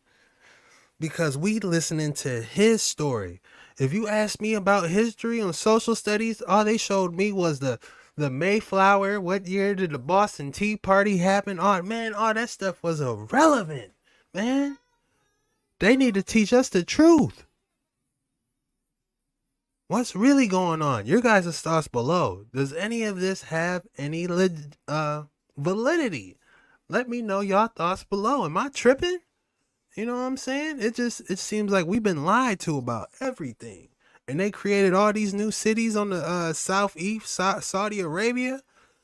That would explain why they ain't, you know, as what's the word I'm looking for? As advanced, if you say that, why they don't have roads and all that, because they just got established in the 1900s. Man, it's either I'm waking up or I'm going crazy, man. All this is for entertainment purposes. But that leaves one question. How did Dubai get to how it was? Because if we look at Dubai, that place be looking crazy with all these different structures and everything. What's really going on out here, man? I'm all messed up now. This is going to be a good one, y'all. I can tell. I haven't seen this one before, but lock in and buckle up. I can tell this is a good one. This is Dark Waters 9. To know the real history, because not to know the real history, you must know world history and European history, and you must dismiss the black and white game. If you don't, you're already in the trap. You're in the. If you don't have any knowledge as to what is the body of information or the foundation principle body of information that the secret societies across the world have, you can't understand how and why governments are run. Do you understand? It's not left to emotions. And we have a tendency when waking up to still mix emotions with realities. This is where we get caught in the matrix that everybody is talking about, is to begin to dissolve in your mind the fictions and then begin to deal with the realities. The reality is that this is one broad and expanded human family that's broken down into broader families that are called. Every time you keep going around with this stupid stuff, and I know a lot of y'all might have good hearts, but your heart ain't worth shit because you calcified in this world. There's so many so-called black sites and stuff talking about the black media, the black this and that, all that black is the word, you dumb. This why you can't get nothing. This why they beat your ass down, because you're a non-existent human. You said you don't, but you're not human. The word black is something that's dead. So you around here talking about you black. And they playing you like a fool. And then you gotta go through that obstacle. Then you say you African American. So you got half your body over there, half your body over here. And they playing you like a fool. I believe if we're going to unify, we got to unify first around nationality. So my question is, Tip knows this. We spoke about it in your race outside my office. Tamika knows this. Spoke about this for years. Puff, we want to bring this to you. We need a black vote day. Not a vote day about Democrat or Republican. We need to vote about who we are as a people. Are we Africans in America? Are we Pan-Africans? Are we Moors? Are we Nation of Islam? Who is our nationality? What is our flag? What is our constitution? What are our bylaws? He's spitting. I hate to interrupt him, but it would be nice to at least have a vote, you know, to say, what can we at least choose what we want to, you know? It would be nice, is all I'm saying, you know. What are our values? And so what I'm saying to the panel and us as leaders, can we be that intentional, Mike, about burning down both the masters' houses, focusing on our own house, galvanizing all of our leaders in one place at one time to vote on our nationality, our flag, our values, and have a black vote day in real life? Can we do that? I think it would be helpful. I do. Because I think there's a lot of conversation right now around reparations and so on and so forth. But as I have been enlightened by Brother Jay Morrison, we can't get reparations because we haven't been officially classified as a nationality. African American is not a nationality. Black is not a nationality. So you can't give reparations to people who don't have an official nationality, a flag, a constitution, and you have a seat at the UN. You know what I'm saying? And also, so when people ask me about reparations, I'm like, well, that's kind of putting the cart before the horse. So I understand the importance of that, but I also think that it has to be detailed instructions, line items, step by step of how to achieve this goal, so you will know exactly what you're asking people to do.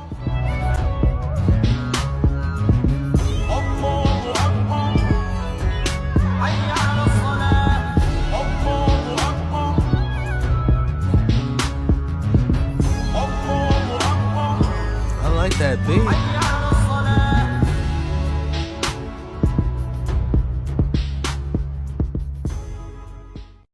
The evidence that the Moors were in ancient America. I've never seen evidence of a Moorish map that outlined America. So yeah, certainly Dr. Van Sertima points out in They Came Before Columbus that Native Americans that Europeans encountered, indicated that they had been trading with Africans for a very long time. But if Columbus doesn't come until 1492, I've never seen any evidence that the Moors were in ancient America. I've never seen evidence of a Moorish map that outlined America. So yeah, certainly Dr. Van Sertima points out in They Came Before Columbus that Native Americans that Europeans encountered, indicated that they had been trading with Africans for a very long time. But if Columbus doesn't come until 1492, several of his voyages are in 1492, and Pizarro and Balboa and these guys, that doesn't necessarily indicate an ancient trade. Remember now, we're looking at thousands of years, so it's dangerous to generalize and lump it together like it all happened within a space of a few years, or that Africans are monolithic. Africa is closer to America than Europe is. And it's been proven that if you get on the right current from West Africa, you're going to sail to America whether you want to or not. If you have enough food and water and you get on a raft, you'll end up in the Americas. It may take you a month or 2 months. So the idea that Africans were not in America is really preposterous. If Europeans could come, and Europe is farther from America than Africa is, and the currents, on one of his voyages, Columbus even came from the west coast of Africa, I think from the Gulf of Guinea. But I've never seen any evidence of Moors in America. I've never seen a Moorish map that indicated that they were aware of the existence of what we call America today. This is about to blow your mind. In 1976, when the Blackstones became El Rookins and claimed to have an affiliation with the Moor Science Temple of America, the El Rookins began to refer to themselves as Moors or Moroccans. The El Rookins altered the pronunciation of Moor to Mo. Mo is a Blackstone moniker that remained in the new era of the organization. They used the acronym BULLS, which meant Brothers United Living and Loving Stones. The Stones cherished the new Nike Air Jordan gym shoes, also red and black. The almighty Blackstones also had a call and response prayer. Allah, the Father of the universe, the Father of love, truth, peace, freedom, and justice. The Moles also held meetings, reciting Blackstone literature that they called the preliminary Moorish questions. The 13 questions originated from the El Rookins era affiliation with the Moor Science Temple of America. This is the fort. El Rookin headquarters on the south side, Drexel Street, 1980. See, the feds don't want to let Chief Malik out and Larry Hoover out because they have influence and knowledge of self, of more science. The almighty Black Peace Stone Nation also had a newspaper. Ford used the paper as a clarion call. Chief calls for unity. The message was for Panthers, Disciples, and Lords, and all Moorish organizations, especially youth groups in Chicago, to move toward Moorish liberation. He said that so-called black... The oldest known images of the Moor's head on European flags are not painted black, but brown. This image was made in the 14th century, and it is the oldest representation of the four Moorish heads with the cross of St. George. The Moorish heads are represented as West Africans with crisped, kinky hair, brown skin, and flat noses. There is another painting made in the 16th century from the procession and funeral of Charles V, showing the flag of Sardinia with the four Moorish heads. These heads do symbolize death, but not because they are black. They symbolize death because the Christian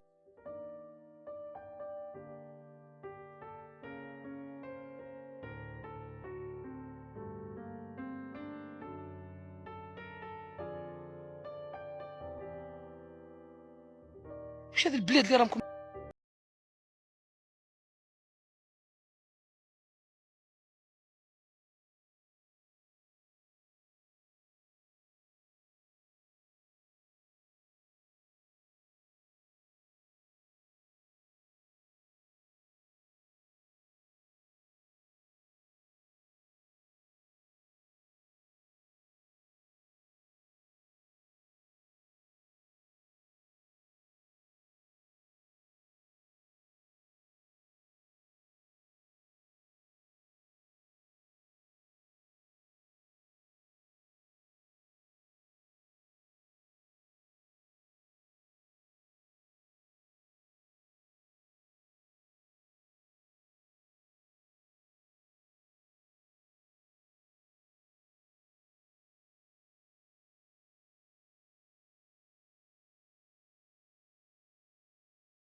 I'm really tired of non-Indigenous peoples making commentaries about Indigenous Australia because we've spent yourself included, we have spent 230 years of not being included in this constitution.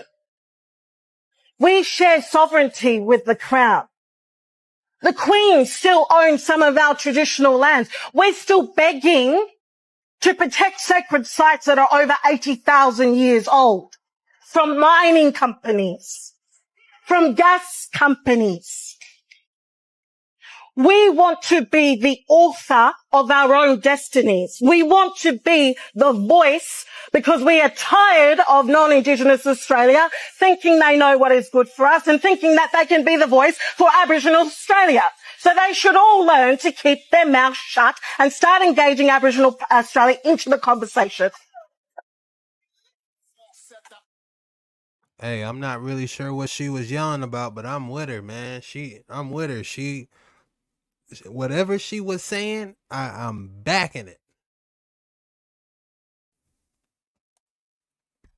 Hey, we gonna hop in some more of these building videos, but that's about as much as your boy can take. You know, I like more of the building, the buildings, the architecture, finding different sites, the trees. Nature, that's more of my thing. You know, jumping on these Moorish waters, I see it gets very controversial and it can get easy to get lost on these waters. But fear not. As long as you carry that sword and shield with you at all times, you ain't got nothing to worry about, man. And I'm here with you. We in this together. Me, you, all of us. We in this together, man. So let's jump on some of these building videos and appreciate the art that. It sounded like the Moors was a combination of different indigenous people. They weren't just black. You had some Mexican, Hispanic, Latino. You know, if you ask me, it was a mixture of different races. You know, and they just had the technology that just far surpasses what we can speculate right now, and that's what entertains me and makes me want to dive in more of. And that's what we'll be doing. It just was this Moorish. I just had to kind of get some type of grasp on it with you guys. So that's what this video was about. But we're going to dive a little bit into these buildings and appreciate the work that they did. According to new research from Washington University in St. Louis, red bricks can be converted into energy storage units that can be charged to hold electricity, like a battery. Brick has been used in walls and buildings for thousands of years, but rarely has been found fit for any other use. Now, chemists in arts and sciences have developed a method to make or modify smart bricks that can store energy until required for powering devices. While some architects and designers have recognized the humble brick's ability to absorb and store the sun's heat, this is the first time anyone has tried using bricks as anything more than thermal mass for heating and cooling. The red pigment in bricks, iron oxide, or rust, is essential for triggering the polymerization reaction. The author's calculations suggest that walls made of these energy-storing bricks could store a substantial amount of energy. A common material makes an ideal and inexpensive starting point for chemical synthesis. A study published August 7 in Advanced Functional Materials highlights new methods developed by Darcy and collaborators at Washington University's Institute of Materials Science and Engineering. Assistant Professor of Chemistry Julio Darcy and colleagues, including Washington University graduate student Hongmin Wang, first author of the new study, showed how to convert red bricks into a type of energy storage device called a supercapacitor. Darcy said our method works with regular brick or recycled bricks, and we can make our own bricks as well. As a matter of fact, the work that we have published in Nature Communications stems from bricks that we bought at Home Depot right here in Brentwood in Missouri. In this work, we have developed a coating of the conducting polymer PEDOT, which is comprised of nanofibers that penetrate the inner porous network of a brick. A polymer coating remains trapped in a brick and serves as an ion sponge that stores and conducts electricity. Darcy said, "We envision that this could be a reality when you connect our bricks with solar cells. This could take 50 bricks in close proximity to the load. These 50 bricks would enable powering emergency lighting for 5 hours. Advantageously, a brick wall serving as a supercapacitor can be recharged hundreds of thousands of times within an hour. If you connect a couple of bricks, microelectronics sensors would be easily powered."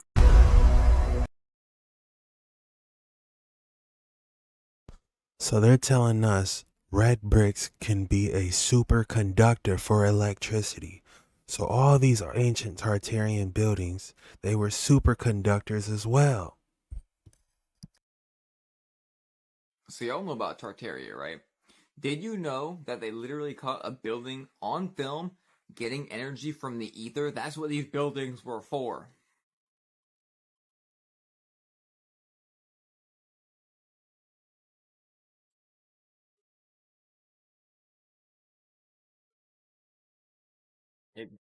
So y'all know about Tartaria, right? Did you know that they literally caught a building on film getting energy from the ether? That's what these buildings were for.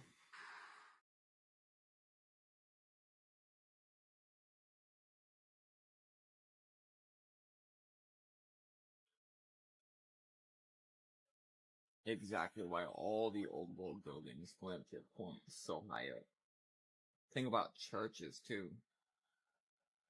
Collecting the energy of the atmosphere. Allegedly free energy.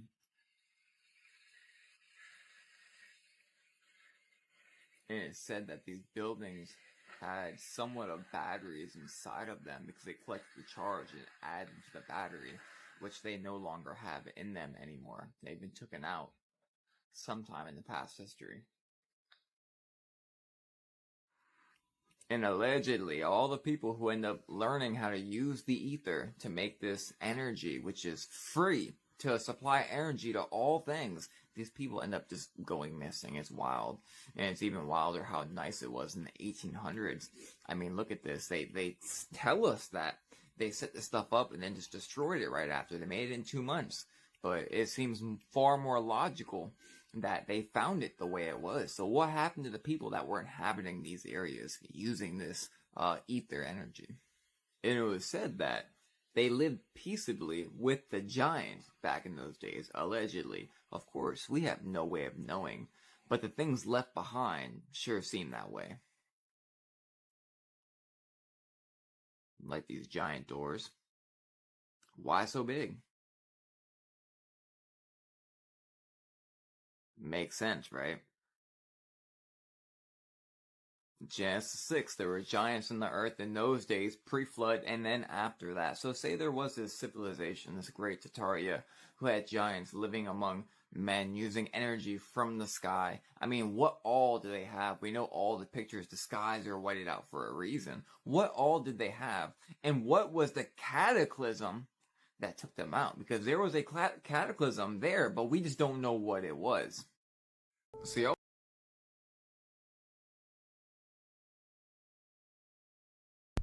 What better proof do you need than that building harnessing ether from the atmosphere?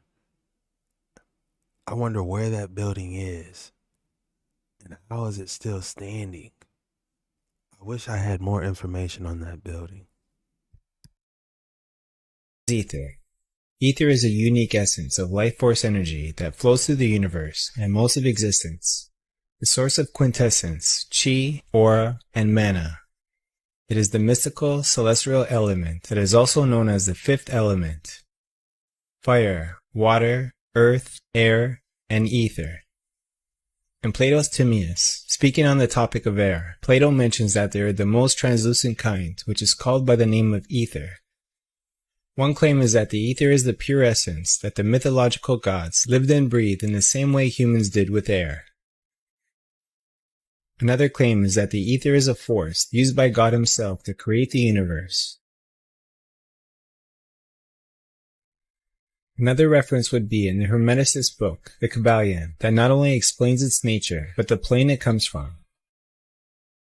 There have been many claims and theories made by alchemists, philosophers, and scientists, such as Nikola Tesla and Dayton Miller, that confirm the ether's existence.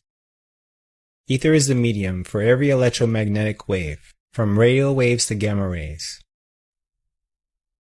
Ether exists in elemental, cosmic, and spiritual forces. This is also recorded in the Kybalion's entries.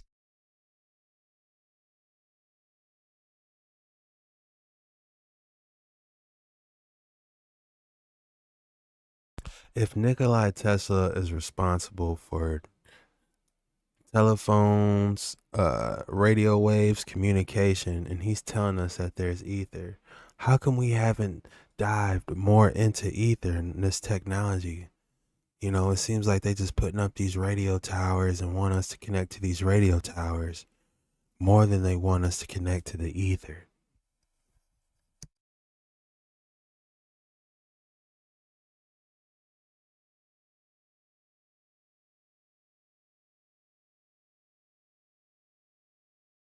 Is that gold? Perfect.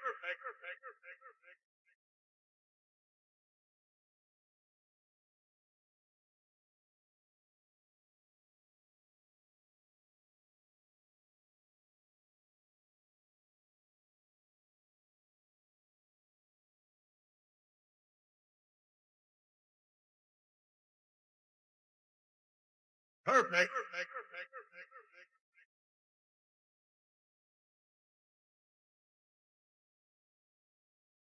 Is that gold? They're conducting.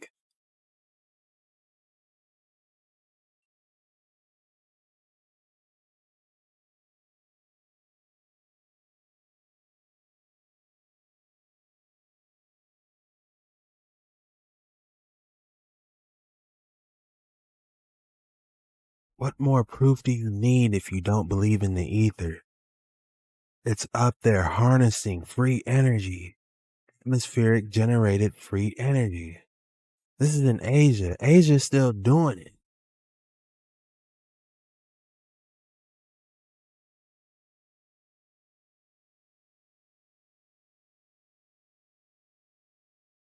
Like it's no one's business.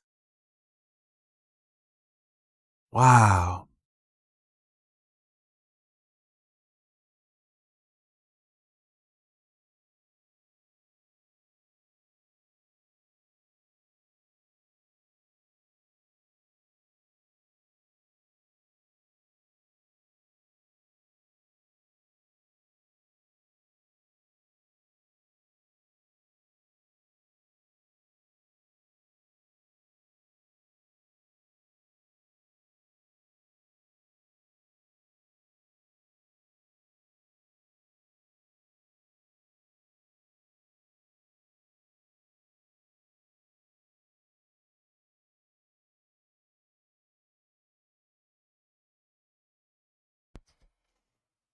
That's just absolutely fascinating. I want to know your guys' thoughts below on this one. Tell me what you think about in the comments below.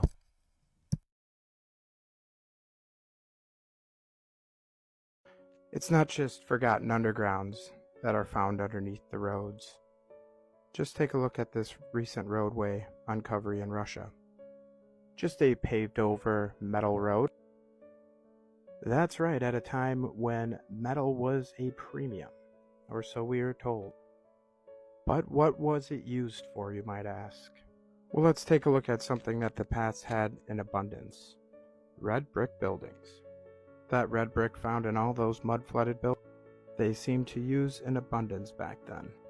And now, from the roadway at the beginning of the video to the red brick roadways, did you know red bricks store and conduct electricity?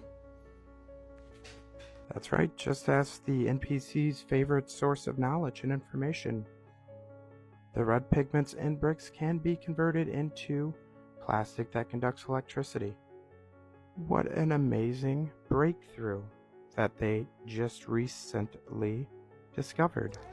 Recently discovered or rediscovered?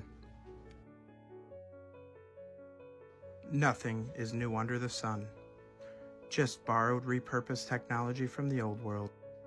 Now it's beginning to become clear. All those red brick roads and those red brick buildings to go along nicely with all that antiquitech.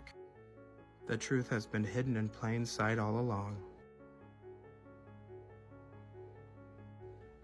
So that's the best place to hide our true history.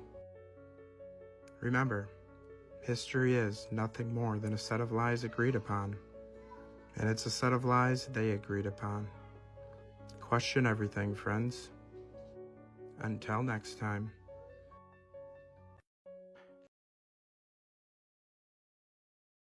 It's called His Story.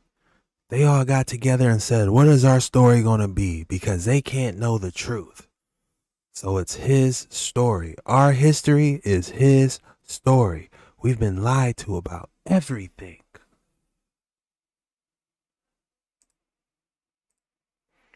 Take a look at these cathedral looking patterns in the ground. They could have had energy everywhere for all we know. We are truly going backwards now. Everything is coaxial. We're relying on antennas and power plants. We are truly going behind. Before I started making these YouTube videos, I was like, you know what? We got the Teslas. We're launching stuff into space. You know, we're moving on. No, they were on a whole different level back in the day. Nothing is new under the sun. I got to always take everything to the next level.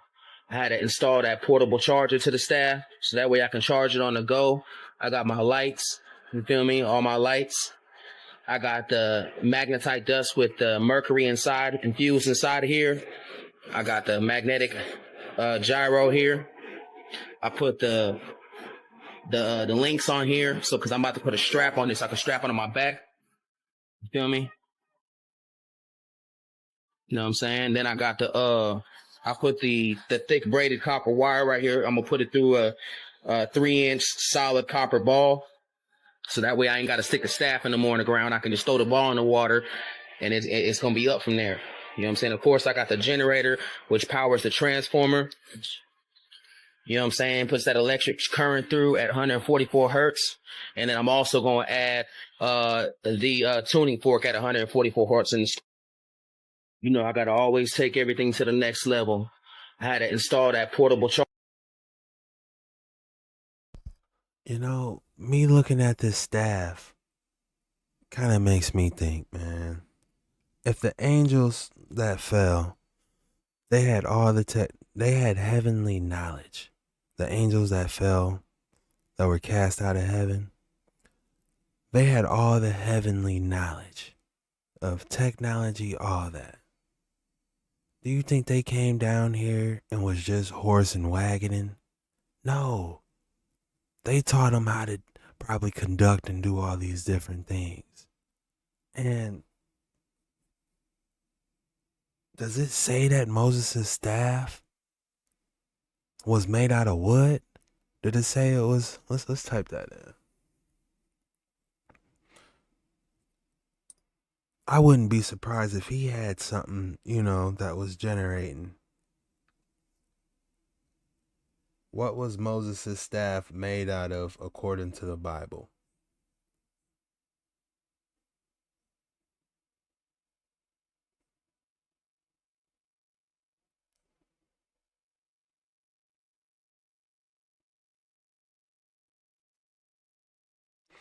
They don't say if it's made out of any type of wood.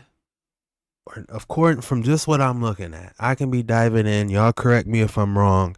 If there's scripture that can back up saying, oh, and this, and this, it says it was made out of cedar wood or it was made out of this type of wood, please correct me. But all I'm seeing here is just saying it's a rod or a staff. He used it to turn into the snake. So there's no telling what type of technology the staff was actually made out of.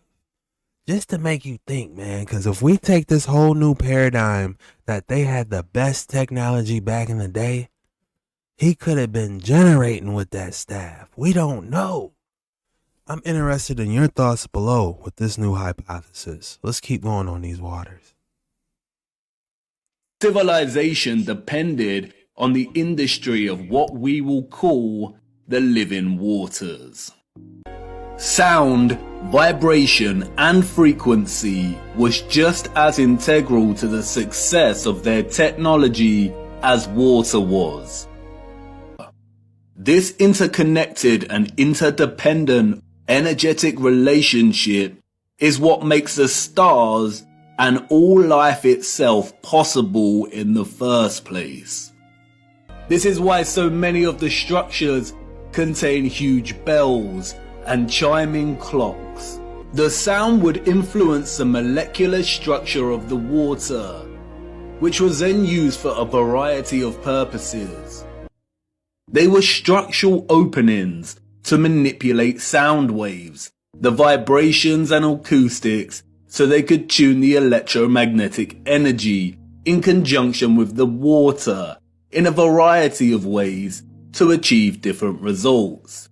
Their civilization depended on the industry of what we will call the living waters.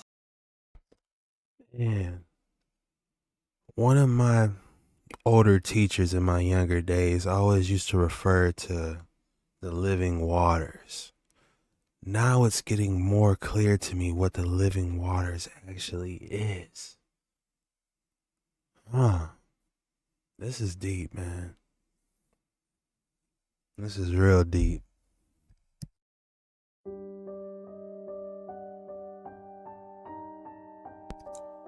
I just want to take a moment and show you some of the different types of decorations, what they were able to create in the old world.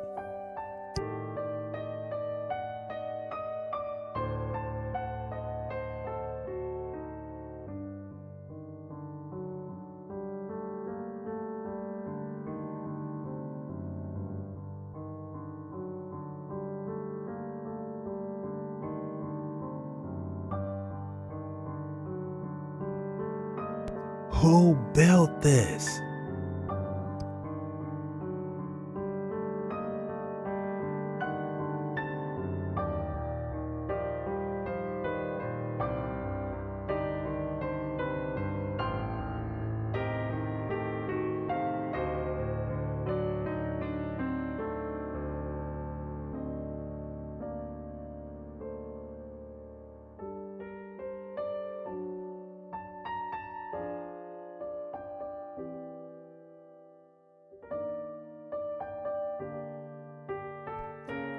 Our generation didn't build this. This had to be 1600s, 17, 18, and they just found it.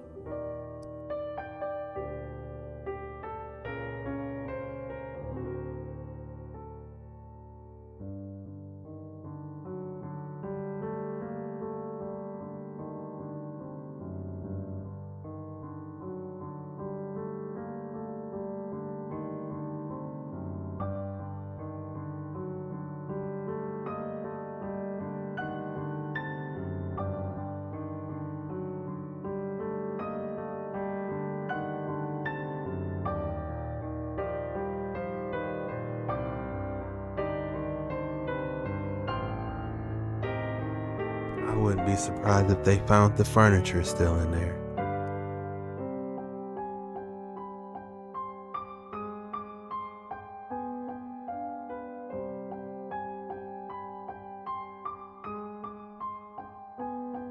Somebody tell us the truth.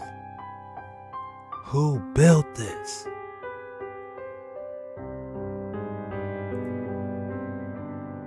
Look at these structures. The inside looks just as beautiful as the outside of these.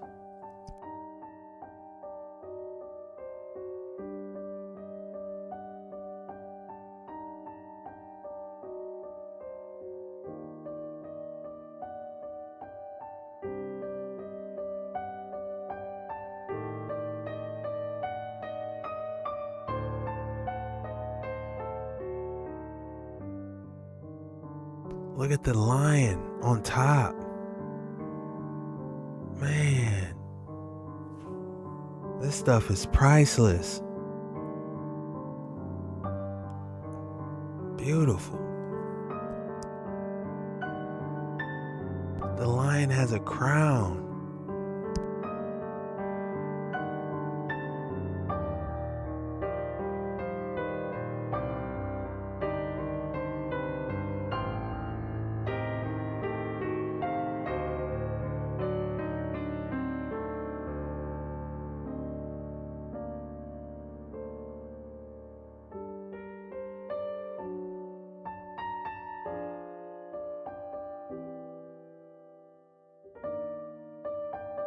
If you got a town this beautiful, when you go out, say you lived in a town back in the day in the Tartarian world, if every building you went to looked like this, you wouldn't want to be inside on the TV all day. You would want to be walking around, gathering that ether. Just the vibration of the building is going to heal you, you know? They want us trapped in a room with goggles over our head in darkness.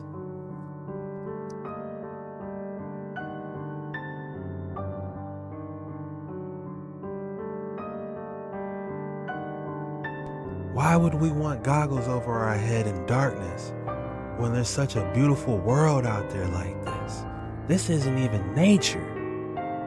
You know, I love nature. I love trees. I love the birds. I love the, everything about nature I love. But this type of art gives you some type of a beauty perspective, not comparable to nature, but almost a level right under it that you can appreciate. That's no longer there. Nobody is doing this no more.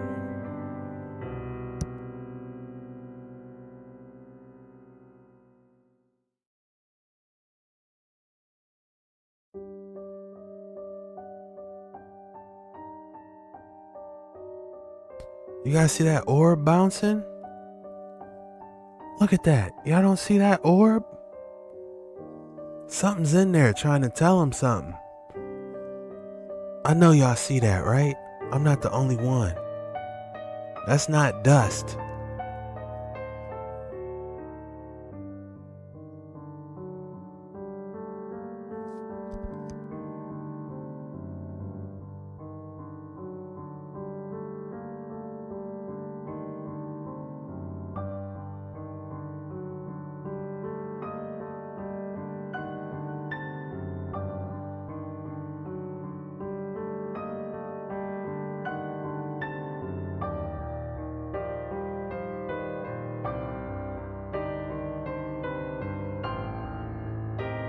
Was that marble?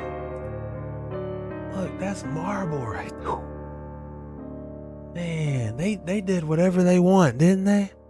They literally did whatever they wanted back in the day. Whatever their imagination could dream of, they did that plus something on top of that. They did whatever they wanted.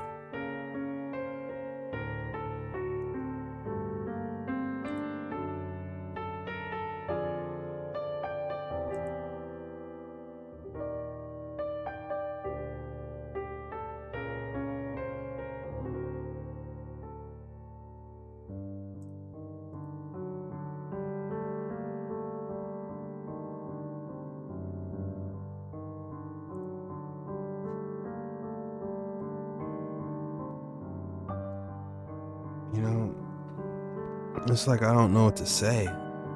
Like, this world is so big. There's so much to see. We have been lied to about so much. It's just overwhelming what is actually out there and what they're trying to hide. Your thoughts in the comments below.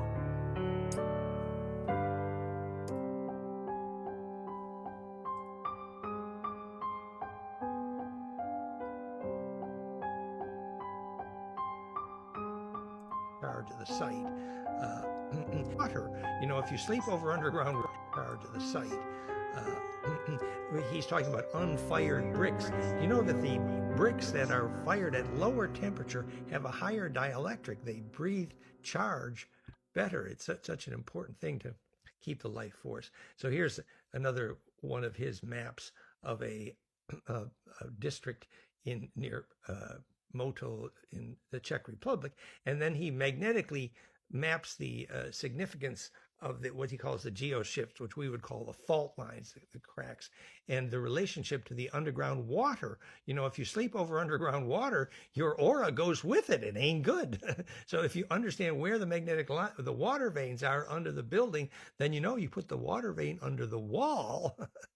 It's actually obvious why your aura would travel with the underground water, because your aura wants to go with it. It makes sense. So don't sleep over underground water vein. And the map of the geopathic stress, etc. So all these things give you a clue to the proper way to orient your living space with respect to the life force of the area. Here he's talking about the geoshifts, the fault, and the water again, and aligning the buildings so they're... Yeah, that was a little bit too much for me to grasp. Maybe you guys could grasp something for that. But those red bricks he was showing, I don't even think those buildings are real, to be honest. Power to the site, the Czech Republic, and Let's go. There's a couple buildings he pointed out that I just fascinated.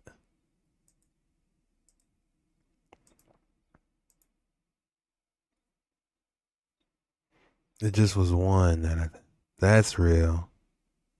That's real. I don't know, man.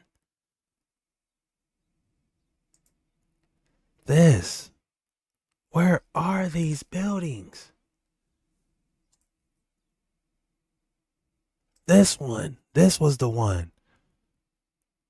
Man, look at that. They built a castle on top of a house. I never seen such a beautiful design. Look at it. This must be the stairs, how you go up, and then you're on top. Then you got a bridge up there. How cool is this building? I can't even say I would want a house like this because I know it would be too much. You know, but I know we have the resources for every family to get what they need and to be living like this, man. Nobody should be struggling. We have everything we need to make this, especially free energy. There's other stuff that they were worrying about back in the day, you know, but energy and living wasn't it. Guarantee that. That Earth has ever seen. The most skilled master craftsmen that Earth has ever seen. These weren't just built to look pretty, they had a purpose. From energy stores to sound frequency healing. These buildings simply cannot be recreated today.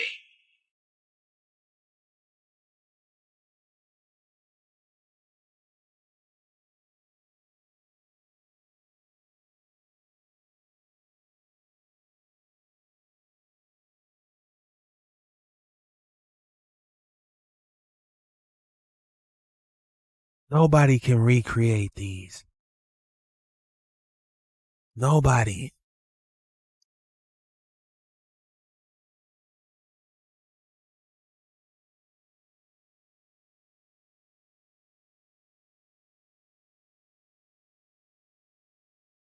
There are places in this world that seem to defy logic. For example, in India, we're told all these temples are built by normal humans. In many cases, we're told that these places took several hundred years to create. But just imagine trying to carve your way into solid rock with primitive tools, copper chisels, and then creating something like you see here. I think it's just unfathomable how they did what they did, and in many ways, it's almost extraordinary. You know, it's incredible when you look back from the year 2023 and people still can't agree on how they might have done certain things, like a lot of the sculptures and the so-called lathe-turned pillars and everything else. And every temple had its own unique thing. They were truly extraordinary designs. Thanks for watching. Like, comment, and follow at Mike Priest ARR for more content like this. Tu dici questa idea?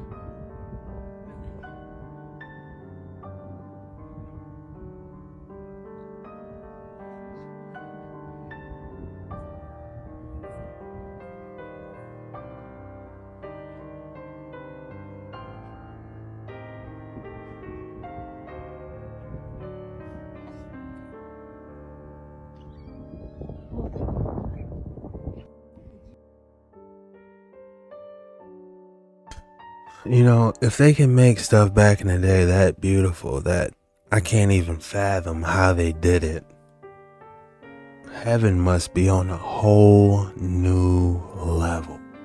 They say the streets are painted with gold. But I couldn't even fathom the building construction, the architecture. If they have buildings like that, like I just showed you, that's my brain can't even process how they built it, or it just draws a blank. The neurons don't fire, you know. I really can't imagine how it looks like in heaven, y'all. Call me biased, call me I just call it.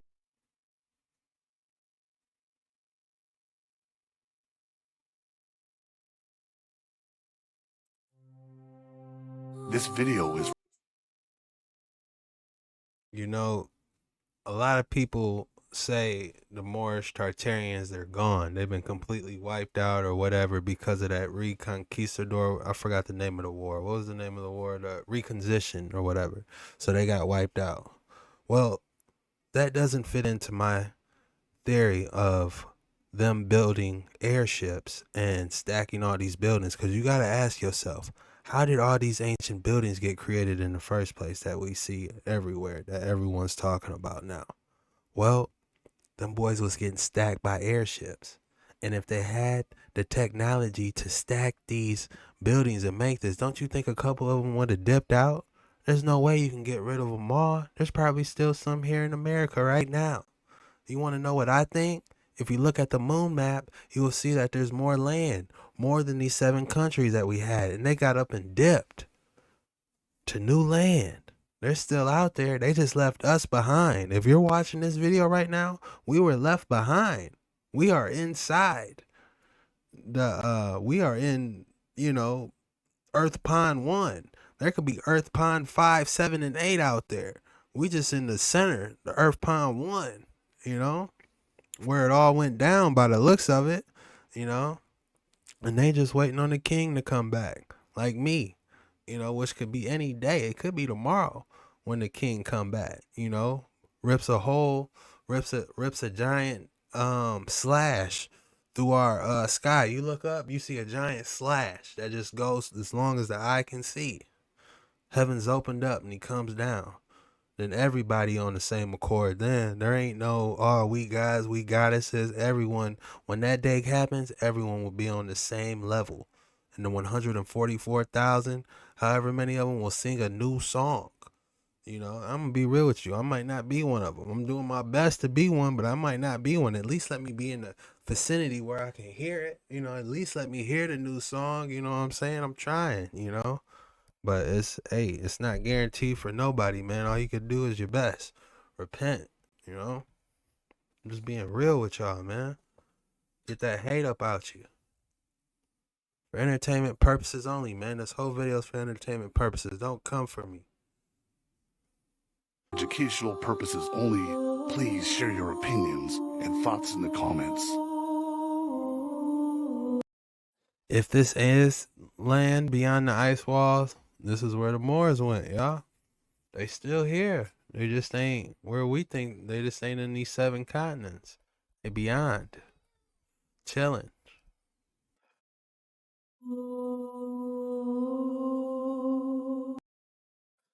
And in the Bible it says no one can find Moses' body either. What if they took his body too? They took all the out cold artifacts with them. Who knows?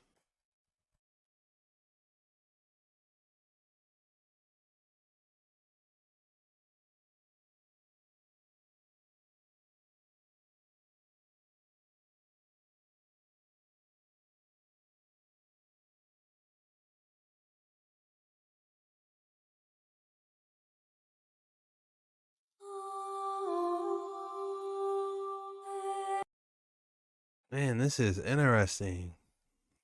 What could have done this out there?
That looks weird. Your guys' thoughts below. Some of those might be AI generated, man. That's the only problem now. We can't see what's real and what's AI generated or if someone's lying, you know?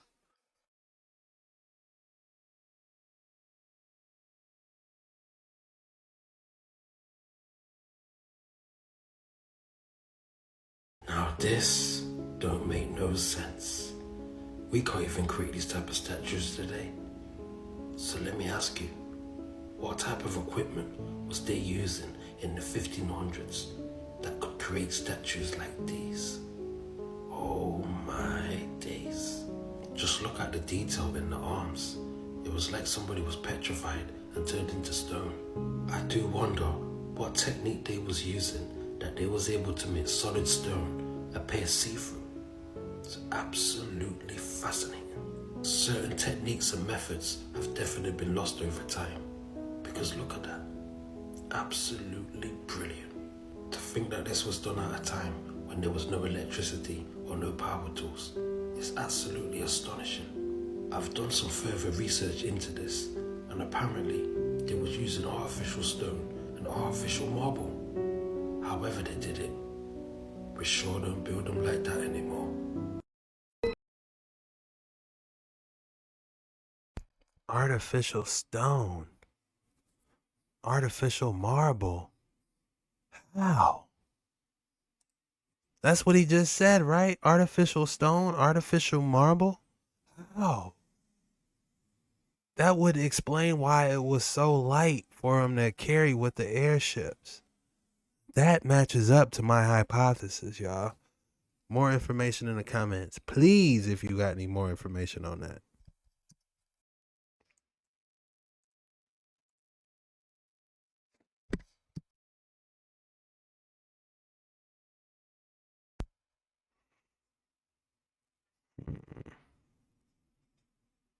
Ravana. There's something going on with Ravana they not telling us with the Indian culture.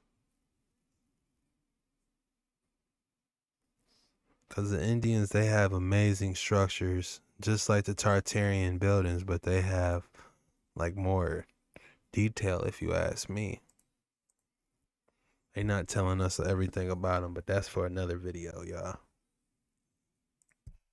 All right, y'all, this was a long one, man. If you made it all the way through this video, drop some words of encouragement for your boy and a like and sub if you wouldn't mind. It really helps me out a lot. And I just want to say thank you for watching these videos. This one was a little bit controversial, man. These waters get dark, man.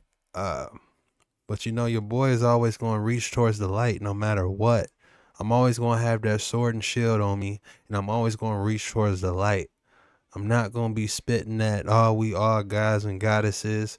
Unlock your third eye, man. I ain't doing all that here, man. We going through the sun up in here, man.